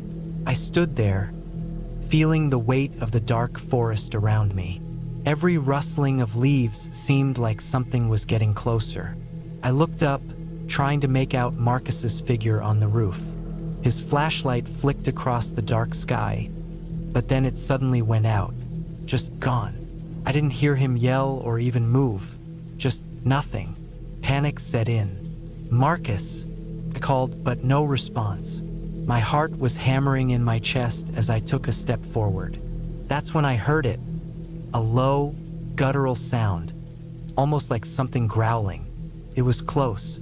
I turned, frantically searching the woods for any sign of movement. My flashlight shook in my hand. The air was thick, heavy with a sense of dread. And then, from the corner of my eye, I saw him, a figure standing between two trees, barely visible in the dark. I froze, my breath caught in my throat. The figure didn't move, just stared in our direction. It wasn't Marcus. This person was too tall, too still.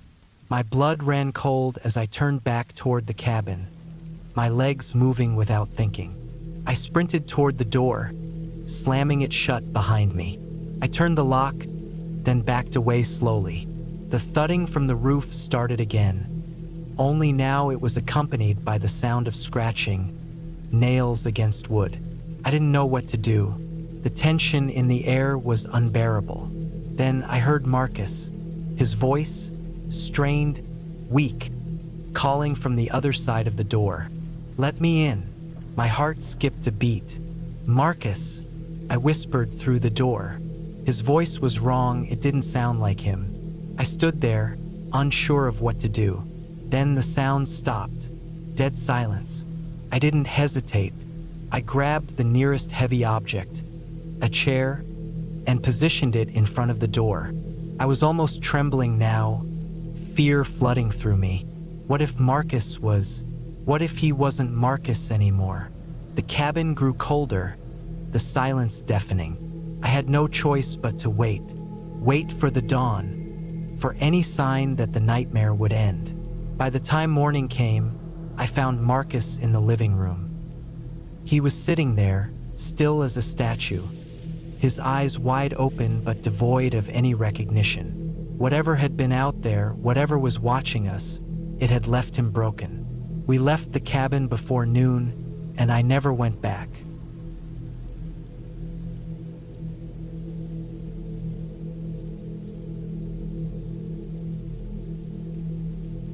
It was the fall of 2022. I'd just gotten out of a rough year, both personally and professionally. My name is Mark, and I'm in my mid-30s, living in New Mexico. Work had been stressful, and after a messy breakup with my girlfriend, I needed a break. I decided to get away from the city, away from everyone, somewhere isolated, somewhere that didn't have a constant reminder of what I'd lost. I found a small cabin for rent on the outskirts of Santa Fe, right on the edge of the mountains. The owner was an older man, and from the way he talked, I could tell he'd been renting this place out for years. The price was reasonable, and the place was far enough away from any towns to give me the solitude I craved. I rented a truck, packed up some camping gear, and set off. It wasn't too far, just a couple of hours' drive from where I lived, but it felt like I was escaping a whole other world as I headed deeper into the wilderness.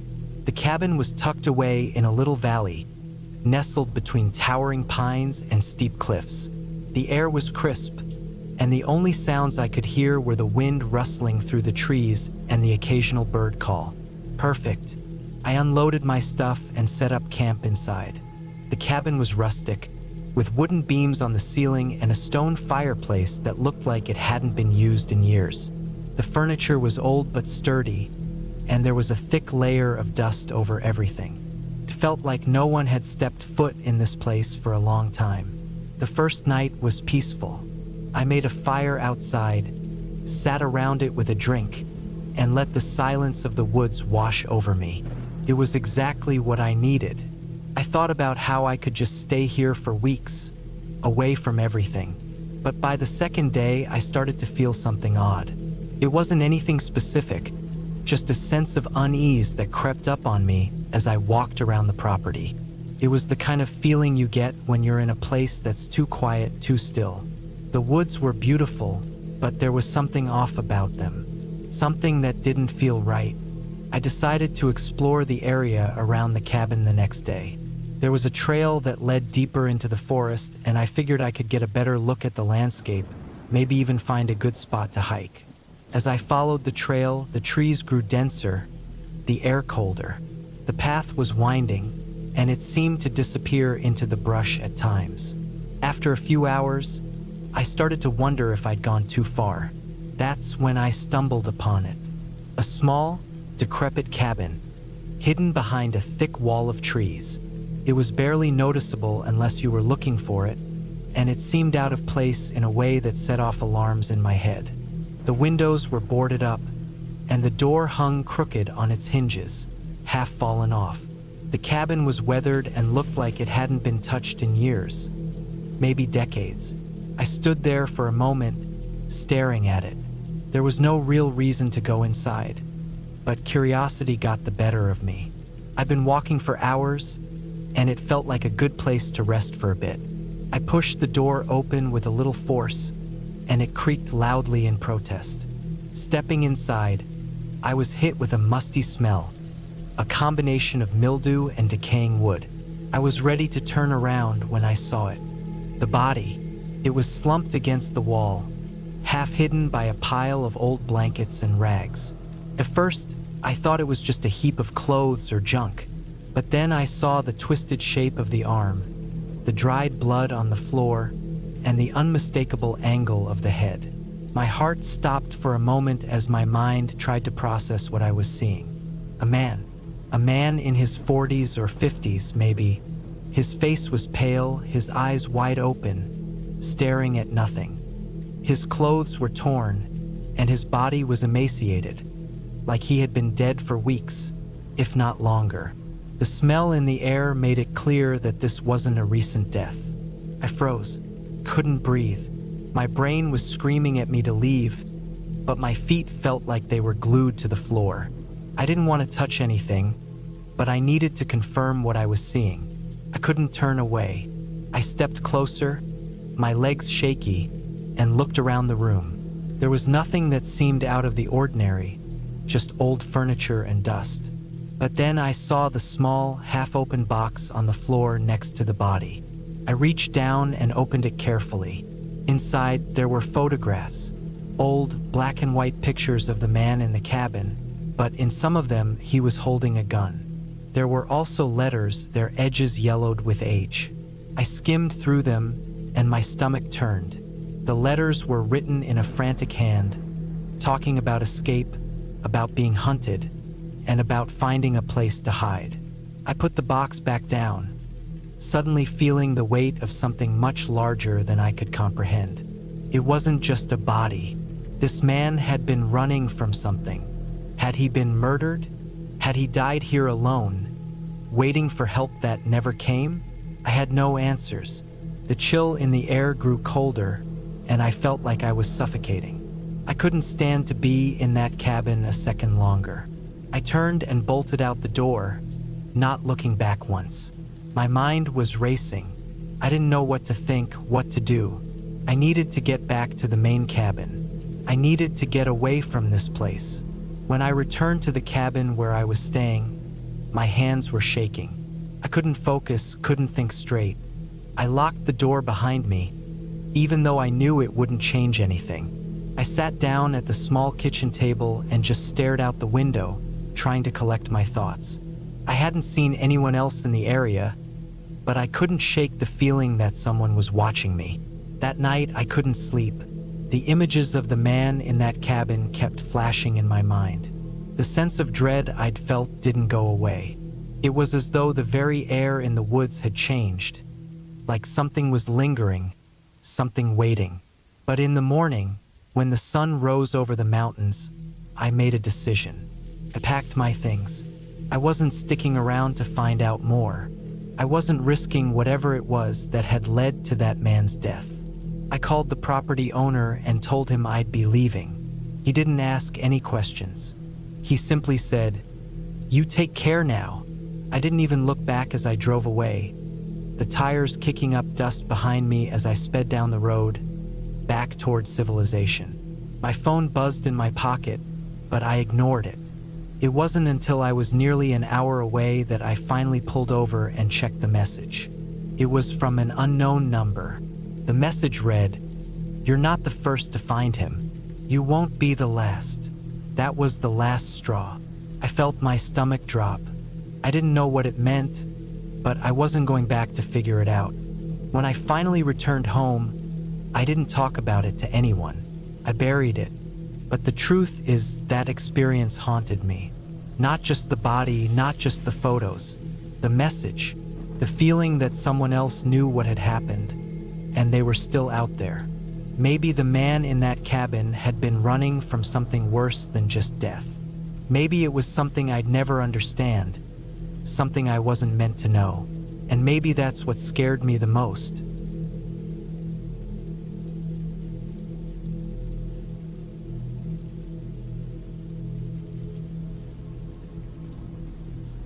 I had been looking forward to the trip for weeks. The plan was simple. Get away from everything for a few days, enjoy some peace, do a bit of hunting, and get back to nature. The cabin I rented was in the remote woods of northern Montana, not far from the Canadian border. It was just me, my rifle, and the land. No distractions. No noise. Just the sound of the wind rustling through the trees and the occasional bird call. I arrived at the cabin around mid-afternoon, just before the sun started dipping behind the mountains. The place was secluded, with a narrow dirt road that barely looked wide enough for a truck. I had to park a good half-mile away and hike in, the crunch of dry leaves beneath my boots the only sound breaking the silence. The cabin itself was small, rustic, wooden exterior, a simple front porch with an old rocking chair, a chimney curling a thin trail of smoke into the sky. It looked like something straight out of a postcard, the perfect escape. Inside, the cabin was cozy. A stone fireplace dominated the living room, with a couple of worn leather chairs and a small coffee table. The kitchen had all the essentials: a stove, a fridge, a small wooden table. Nothing fancy, just practical. Upstairs was a loft with a bed, neatly made with thick, woolen blankets. I liked it. It felt like a place to get away from the noise of the world. I unloaded my gear, hung my jacket on the hook by the door, and made a fire. The crackling flames filled the room with warmth, and the smell of burning pine mixed with the crisp, cool air from outside. I could already feel the stress of the past few months. Work, life, everything, starting to slip away. This was exactly what I needed. That evening, I spent some time just sitting on the porch, watching the sunset. The mountains were bathed in soft orange light, and the air smelled clean and fresh. No cars, no people, just silence. I couldn't remember the last time I had felt so alone, so completely separated from everything. I decided to get an early start the next morning. My plan was to do some hunting in the dense forest near the cabin. I wasn't expecting anything too exciting, just a few hours of walking through the woods, maybe spotting some deer or elk, something calm, peaceful. But that's not how it turned out. The next day, I woke up early, just before dawn. I dressed quietly, grabbed my rifle, and headed out. The forest was still dark, but I could make out the outlines of the trees against the sky. The cold air stung my face as I made my way through the underbrush, the leaves crunching underfoot. It was so still, so silent, that it almost felt like the world had frozen in time. I was about an hour into my trek when I heard something, a faint sound like a twig snapping. It wasn't the wind or any of the usual forest noises. It was deliberate. I paused, listening carefully. There it was again, a faint rustling in the brush, like someone or something moving just out of sight. My heart rate quickened. It wasn't uncommon to hear animals in the woods, but this sound was too deliberate. I scanned the area around me, but the trees were too thick to see much.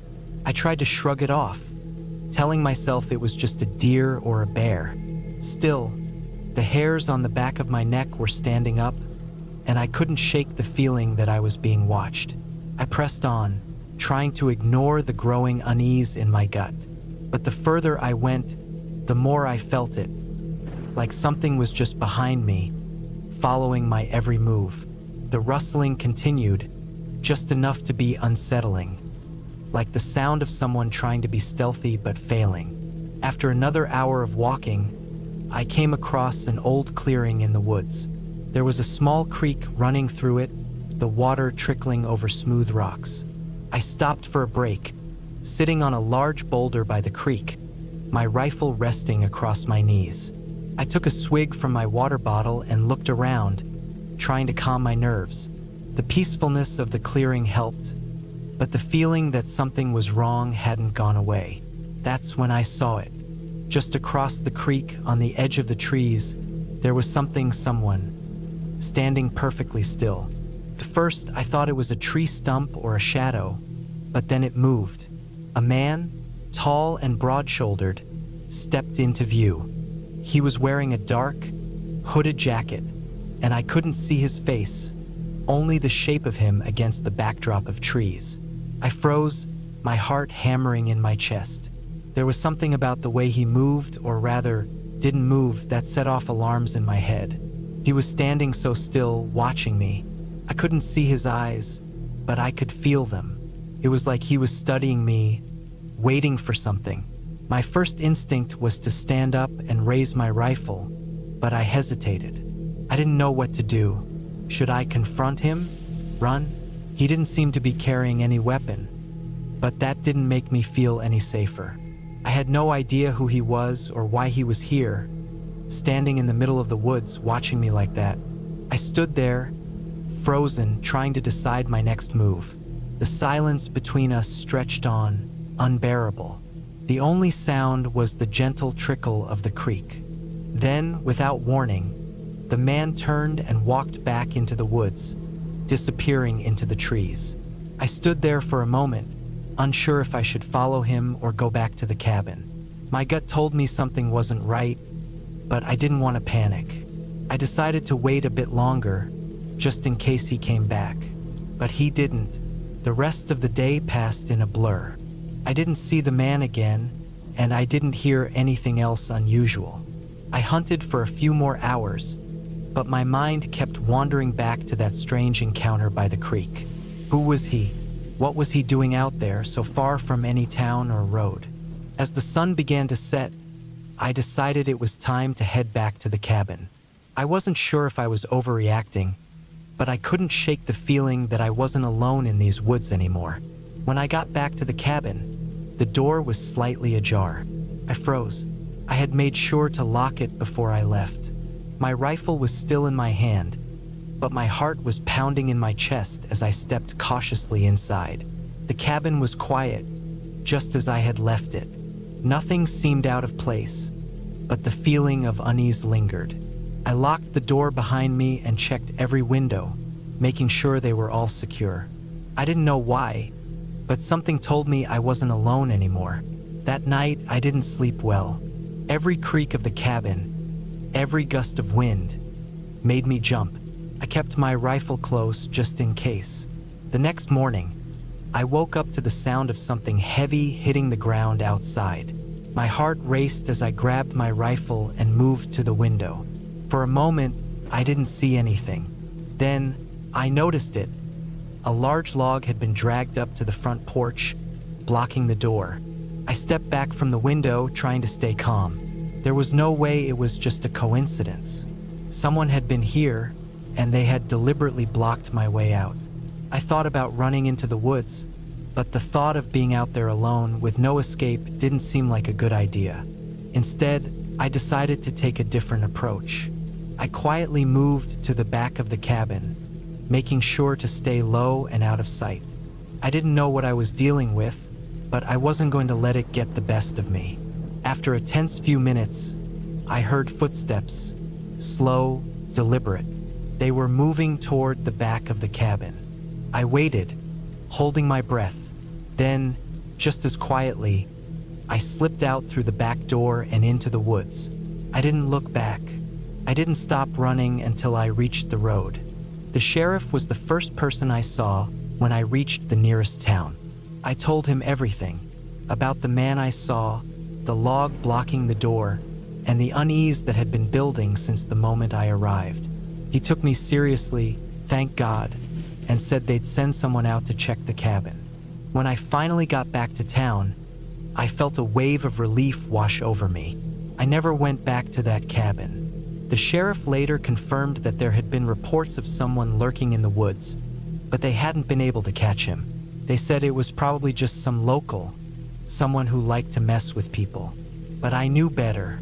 Whoever that man was, he wasn't just messing with me. And I never wanted to find out what would have happened if I hadn't left when I did. The woods are peaceful, but they're also dangerous. You never know what or who might be watching.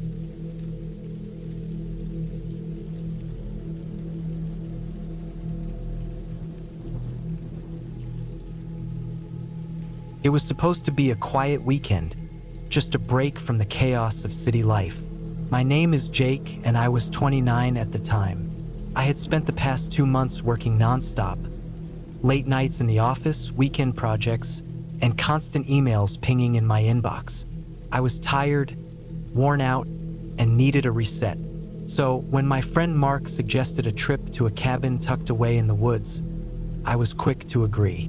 The cabin was located in a secluded area just outside of Asheville, North Carolina. It was about a 2-hour drive from the city.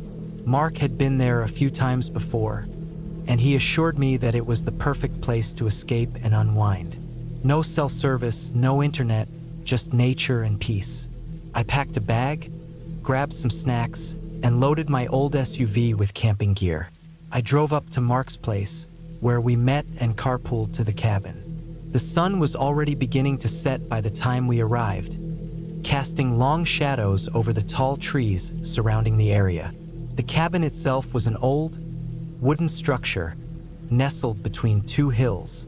It looked weathered but solid, with a small porch and a steep roof covered in moss. The windows were large, framed by thick curtains that fluttered slightly in the breeze. The air smelled like pine and fresh earth, and the chirping of crickets filled the background. Everything about it felt peaceful, almost like a scene out of a postcard. We spent the first hour settling in. Mark had already been there a few times, so he knew the place well. He showed me around, pointing out the essentials: the kitchen, the small living room with a fireplace, and the upstairs loft where we'd be sleeping. We even found an old leather-bound book on the coffee table that looked like it hadn't been touched in decades. Mark joked that it was a logbook of previous visitors, but I didn't pay it much attention. Once we were settled, we made dinner, grilled steaks and potatoes. The evening air was cool, and we sat outside, listening to the crackling of the fire. It felt good to be away from everything, to disconnect from the fast pace of daily life. As the night wore on, the sky above us filled with stars. There was no light pollution here, and the darkness enveloped everything. It was beautiful. Around midnight, Mark went inside to grab more firewood, leaving me alone by the fire. I stared into the flames, watching them dance. That's when I heard something, a low, distinct rustling coming from the woods. It sounded like footsteps, but not the typical rustling you'd expect from an animal. These were deliberate, slow, and heavy. My first thought was that it was a bear, but the noise didn't seem quite right. Bears are usually louder, more frantic when they move. This was different. I stood up and looked around. The trees were dense, casting long, eerie shadows in the moonlight. My heart started to race. I could feel my skin crawl. It wasn't just the rustling that was unsettling. It was the silence that followed. After the noise stopped, everything was still, too still. I told myself it was nothing, just the wind, or perhaps an animal I couldn't identify. I turned back to the fire, but I couldn't shake the feeling that I wasn't alone. A sense of unease settled over me, like I was being watched. Mark came back a few minutes later, carrying a bundle of firewood. "Everything okay?" he asked, noticing my tense posture. "Yeah," I said, trying to shrug it off. "Just heard something out there, but I'm sure it's nothing." We both stood there for a while, adding wood to the fire. The rest of the night was quiet, with no more strange noises. I still couldn't shake the feeling, but I forced myself to relax, telling myself that it was just my imagination. We went inside after a while, and I locked the door behind us.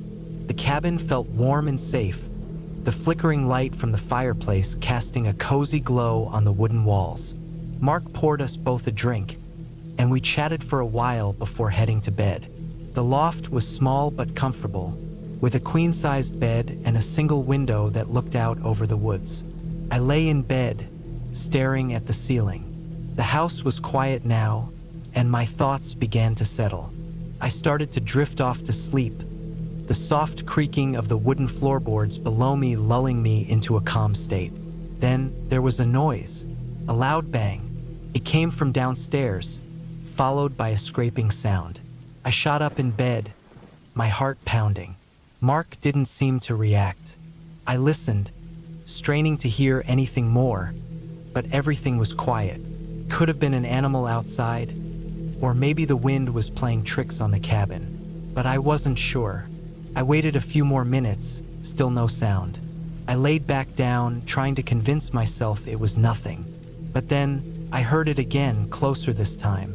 A slow scraping sound, followed by another heavy thud, as if something was dragging itself across the floor. My mind raced. This was no animal. This was something or someone inside the cabin. I sat up again, my body rigid with fear. I listened harder this time, my breath shallow. The scraping sound continued, and it was unmistakably coming from downstairs, just beneath the loft. My pulse quickened. What should I do? Should I wake Mark? Should I call the police? But then, what if the person or thing downstairs was already aware that we were here? I slowly got out of bed, my feet cold against the wooden floor. The cabin creaked as I moved, and I winced with every step, terrified of making any noise that would give away my position. I slowly made my way to the edge of the loft and peered down into the darkness below. I couldn't see anything, but the sounds were undeniable. Someone, or something, was moving around downstairs. I decided to check. I grabbed a small flashlight from my bag and carefully descended the stairs, trying to make as little noise as possible. The air felt heavier down here, the darkness almost suffocating. The scraping had stopped, but now there was a soft shuffling noise. It was coming from the living room. I crept toward the edge of the hallway, holding my breath. I could make out the faint outline of a figure standing near the window, moving slowly back and forth. I didn't know what to think, whether it was a person or just my mind playing tricks on me. The shuffling grew louder, and then the figure stopped, its back facing me. I froze, heart in my throat. Should I turn on the flashlight? Should I call for Mark? I didn't want to alert whoever or whatever was in the room, but I couldn't stay hidden forever. I had to do something. I stepped back quietly, trying to make my way back upstairs. But then the floor creaked loudly beneath me.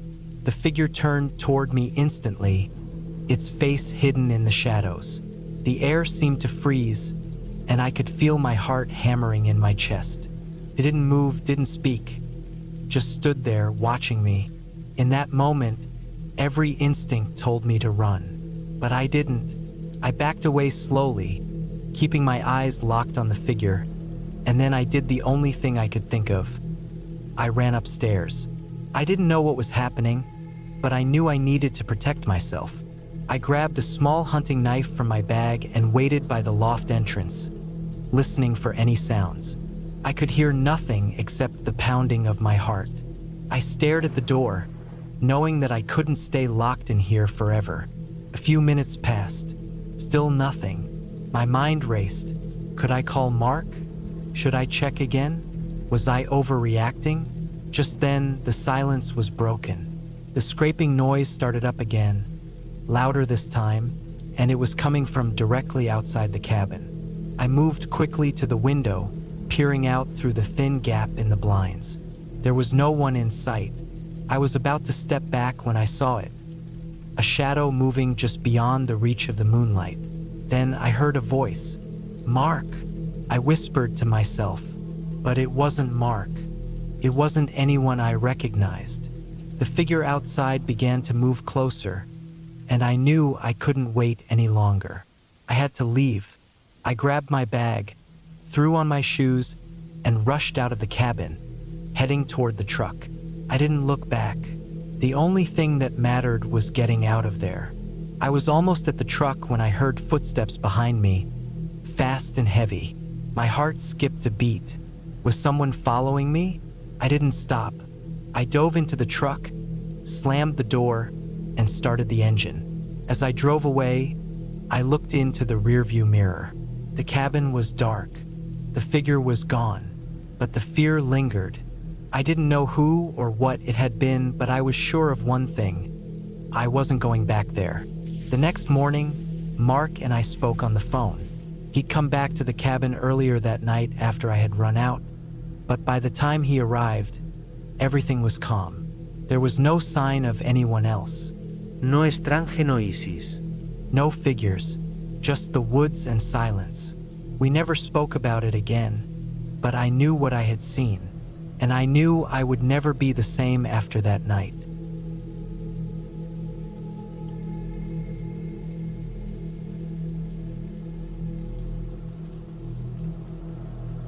The first time I noticed something off was on the drive-in. The sun was sinking low behind the mountains as I wound my way down a narrow, gravel road in the backwoods of New Mexico. I was headed to a cabin that was supposed to be a secluded getaway, something I'd planned for weeks to escape the grind.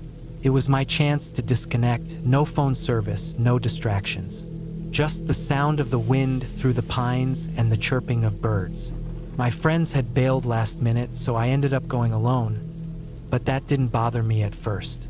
I liked the idea of a few quiet days in nature. The cabin itself was small, nothing fancy. A wooden structure with a stone fireplace, a porch with a swing, and a view that stretched out to the desert horizon. It had all the rustic charm you'd expect, but as I pulled up to the clearing, the hairs on the back of my neck stood up. Something about the area felt wrong. Not dangerous, not outright threatening, just uncomfortable. It was like I wasn't supposed to be there. The cabin was tucked away, off the main trail, with the only road to it barely wide enough for my truck. When I got out to unload my gear, I could feel the silence. It wasn't the peaceful, calming silence I had hoped for, but a stillness that pressed in on me, suffocating the air.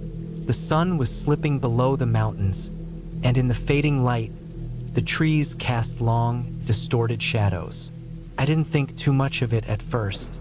The place was remote, after all, and nature had its way of making you feel small and insignificant. I figured I was just being paranoid. It was a long drive, and I hadn't had a good night's sleep in days. Maybe that was it. Maybe I was just tired. That night, as the fire crackled and I sat with a beer in hand, I heard something strange. A howl, but not like a wolf's howl. This was deeper, more guttural, like an animal trying to speak. It was distant, but it echoed through the trees. I froze for a moment, but then I shook it off. Wolves, coyotes, wild dogs.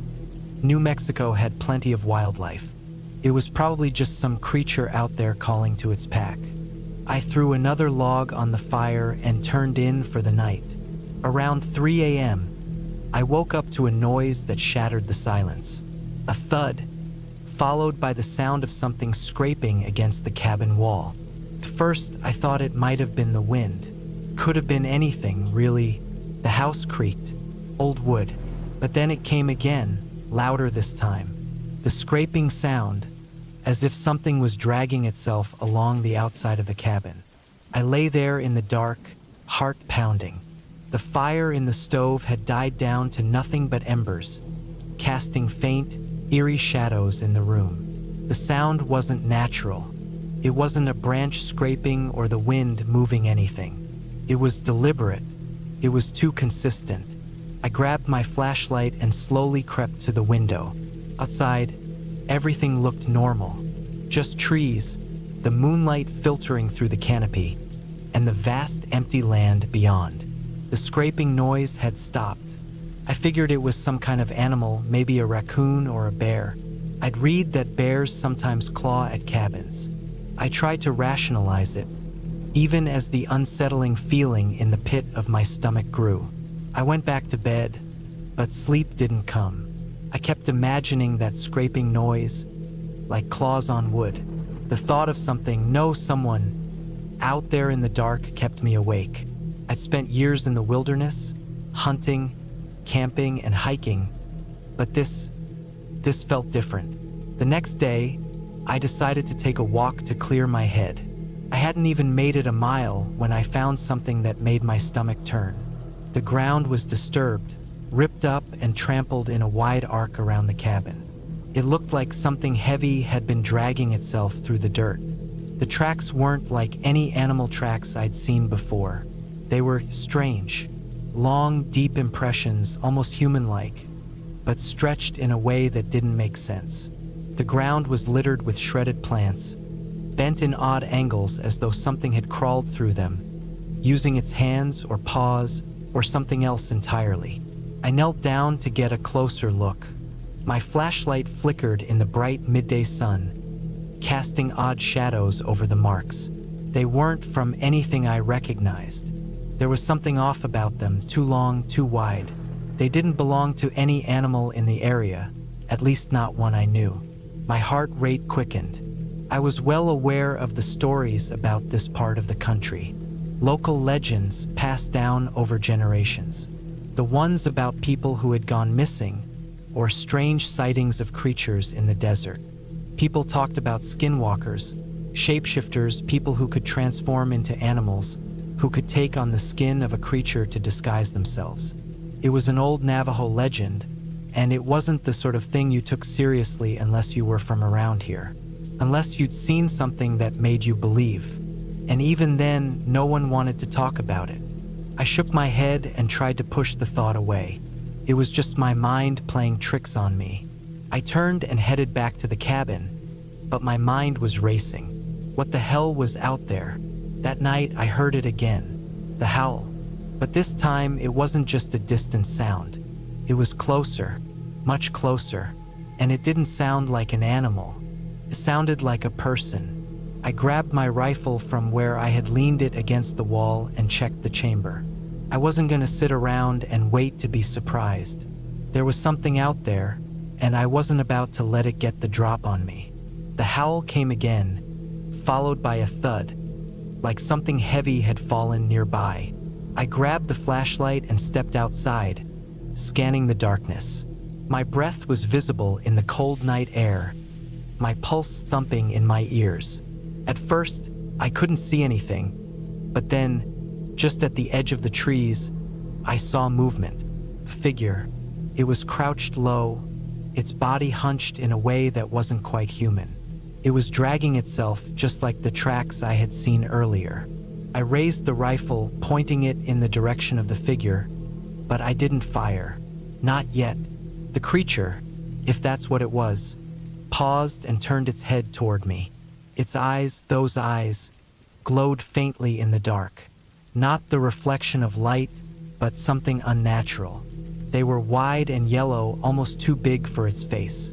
I stood frozen, barely able to breathe, trying to process what I was seeing. The creature had a human shape, but its features were twisted, distorted. Its skin was stretched tight over its bones, like it was wearing the skin of someone else. The thing's mouth opened slightly, revealing sharp, elongated teeth, but it didn't make a sound.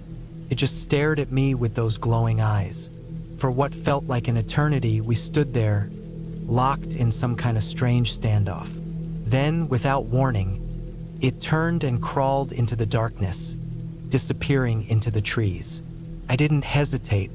I grabbed my gear, packed everything I could, and bolted out of there. I didn't even think about the truck, just grabbed my rifle and ran, heart pounding in my chest. I didn't stop running until I reached the nearest town. I found the first person I could and explained what happened, but they just looked at me like I was crazy. When I asked about the cabin, they only gave me vague answers, warnings, really. "You should have left sooner," they said. "Some places are better left alone." I never went back to that cabin. I don't know what it was that I saw out there in the woods. Maybe it was a skinwalker, maybe it was something else. I'll never be sure. But I know one thing for certain. There's something out there, something that walks on two legs and wears the skin of the creatures it kills. And it's waiting for someone else to wander too far.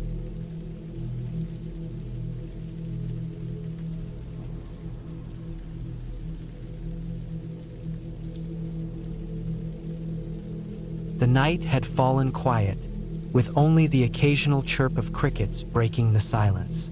I leaned back in the old wooden chair, its creaking under my weight, the only sound I could hear as I gazed out through the small cabin's window. The moon hung low in the sky, casting a dim, silver glow across the fields. I had been coming to this small, secluded farm cabin every year for as long as I could remember. It was my retreat, a place to get away from the noise of the city, a place where I could think in peace. It belonged to my uncle, and though he hadn't been there in years, I had inherited the cabin when he passed away 2 months ago. I didn't know much about farm life, but I'd grown comfortable in this rustic cabin, even though it wasn't much more than 4 walls and a roof. The floorboards creaked whenever you walked on them. The wood had a weathered look, and the smell of old pine hung in the air. But despite its simplicity, it was home. It was quiet. It was far from anyone. That was why I liked it. But tonight, something felt different. Earlier in the day, I had gone for a long walk around the property, familiarizing myself with the area. The land stretched out for miles in all directions, the flat fields on the one side and the forest that bordered the other. There was an old barn a few hundred yards away, half collapsed in some places, but still standing, still full of the old farming equipment my uncle had used. I didn't think much of it. After all, it was just an old barn. But as the sun dipped below the horizon and the darkness settled in, I noticed something odd. A light, a flicker in the distance. It was far out, beyond the barn, somewhere near the tree line where the forest met the open fields. I could have easily convinced myself it was just a trick of the eye, some light from another cabin, or perhaps an animal in the woods, but I wasn't sure. I had been alone here for the past few days and hadn't seen anyone nearby. I pushed the thought aside, convincing myself it was nothing more than my imagination playing tricks on me. I'd been alone for too long after all, and my mind had a way of wandering. But the light continued to flicker in the distance, almost as if someone had a lantern or some sort of flashlight out there. The wind outside had picked up by the time I decided to investigate. It whistled through the cracks of the cabin, the sound sending an uncomfortable chill down my spine. I grabbed the flashlight from the small table beside my chair and stepped outside. The air was colder than I expected, the kind of cold that gnawed at your bones. I could feel the dampness in the air, the kind that made every step on the muddy ground more difficult. As I walked toward the barn, the light grew brighter, more distinct, and I couldn't shake the feeling that something wasn't right. There shouldn't be anyone out here, not this late. The nearest neighbor was miles away, and I hadn't seen any vehicles on the road in days. I reached the barn, my boots crunching against the gravel path, the beam from my flashlight cutting through the darkness. The barn loomed in front of me, its outline jagged and dark against the night sky. I paused for a moment, my eyes scanning the area for any sign of movement. There was nothing.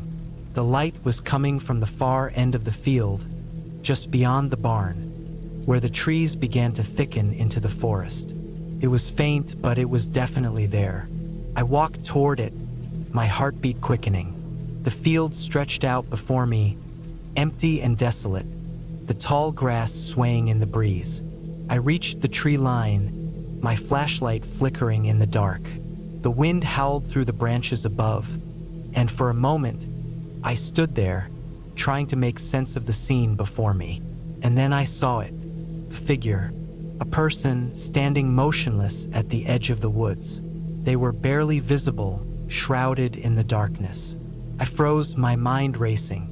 I had no idea who it could be. I hadn't seen anyone for days, and the thought of a stranger standing in the middle of nowhere made my skin crawl. For a long moment, neither of us moved. I held my breath, waiting for some sort of response, but there was nothing. The figure just stood there, unmoving, watching. It wasn't until I took a tentative step forward that the figure suddenly shifted. They moved slowly, deliberately, as if they were trying to remain unnoticed. But it didn't matter. I had already seen them, and now I couldn't look away. I didn't know what to do. I should have turned and run. I should have gone back to the cabin and locked the door. But instead, my feet moved me closer.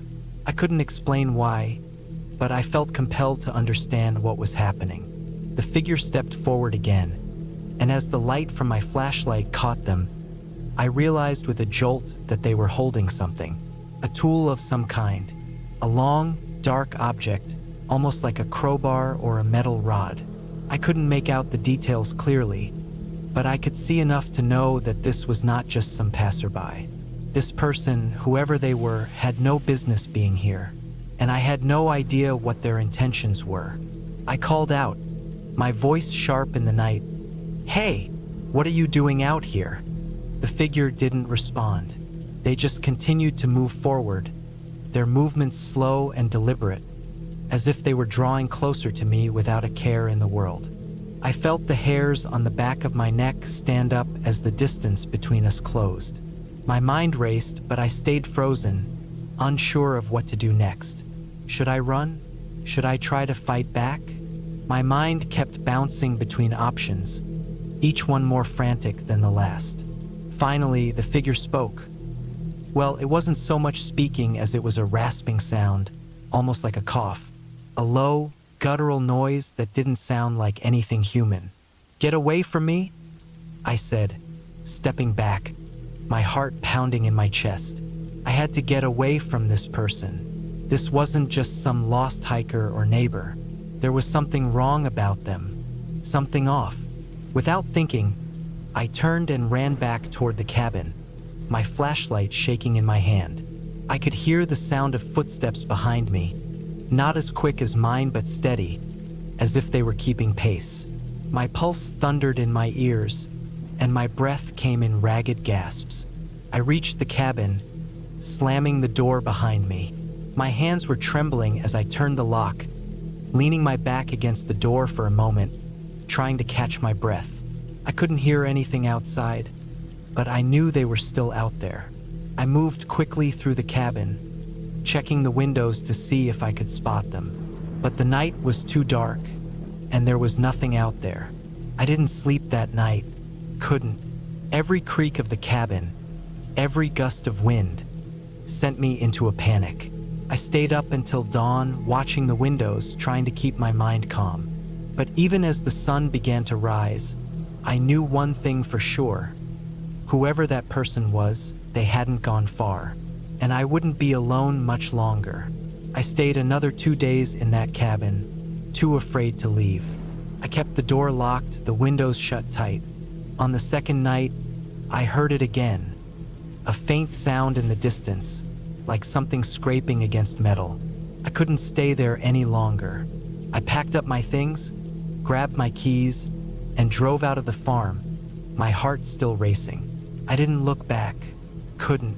As I drove away, I thought I saw a figure standing at the edge of the fields. But I didn't stop. I didn't want to know if it was them. I just wanted to leave.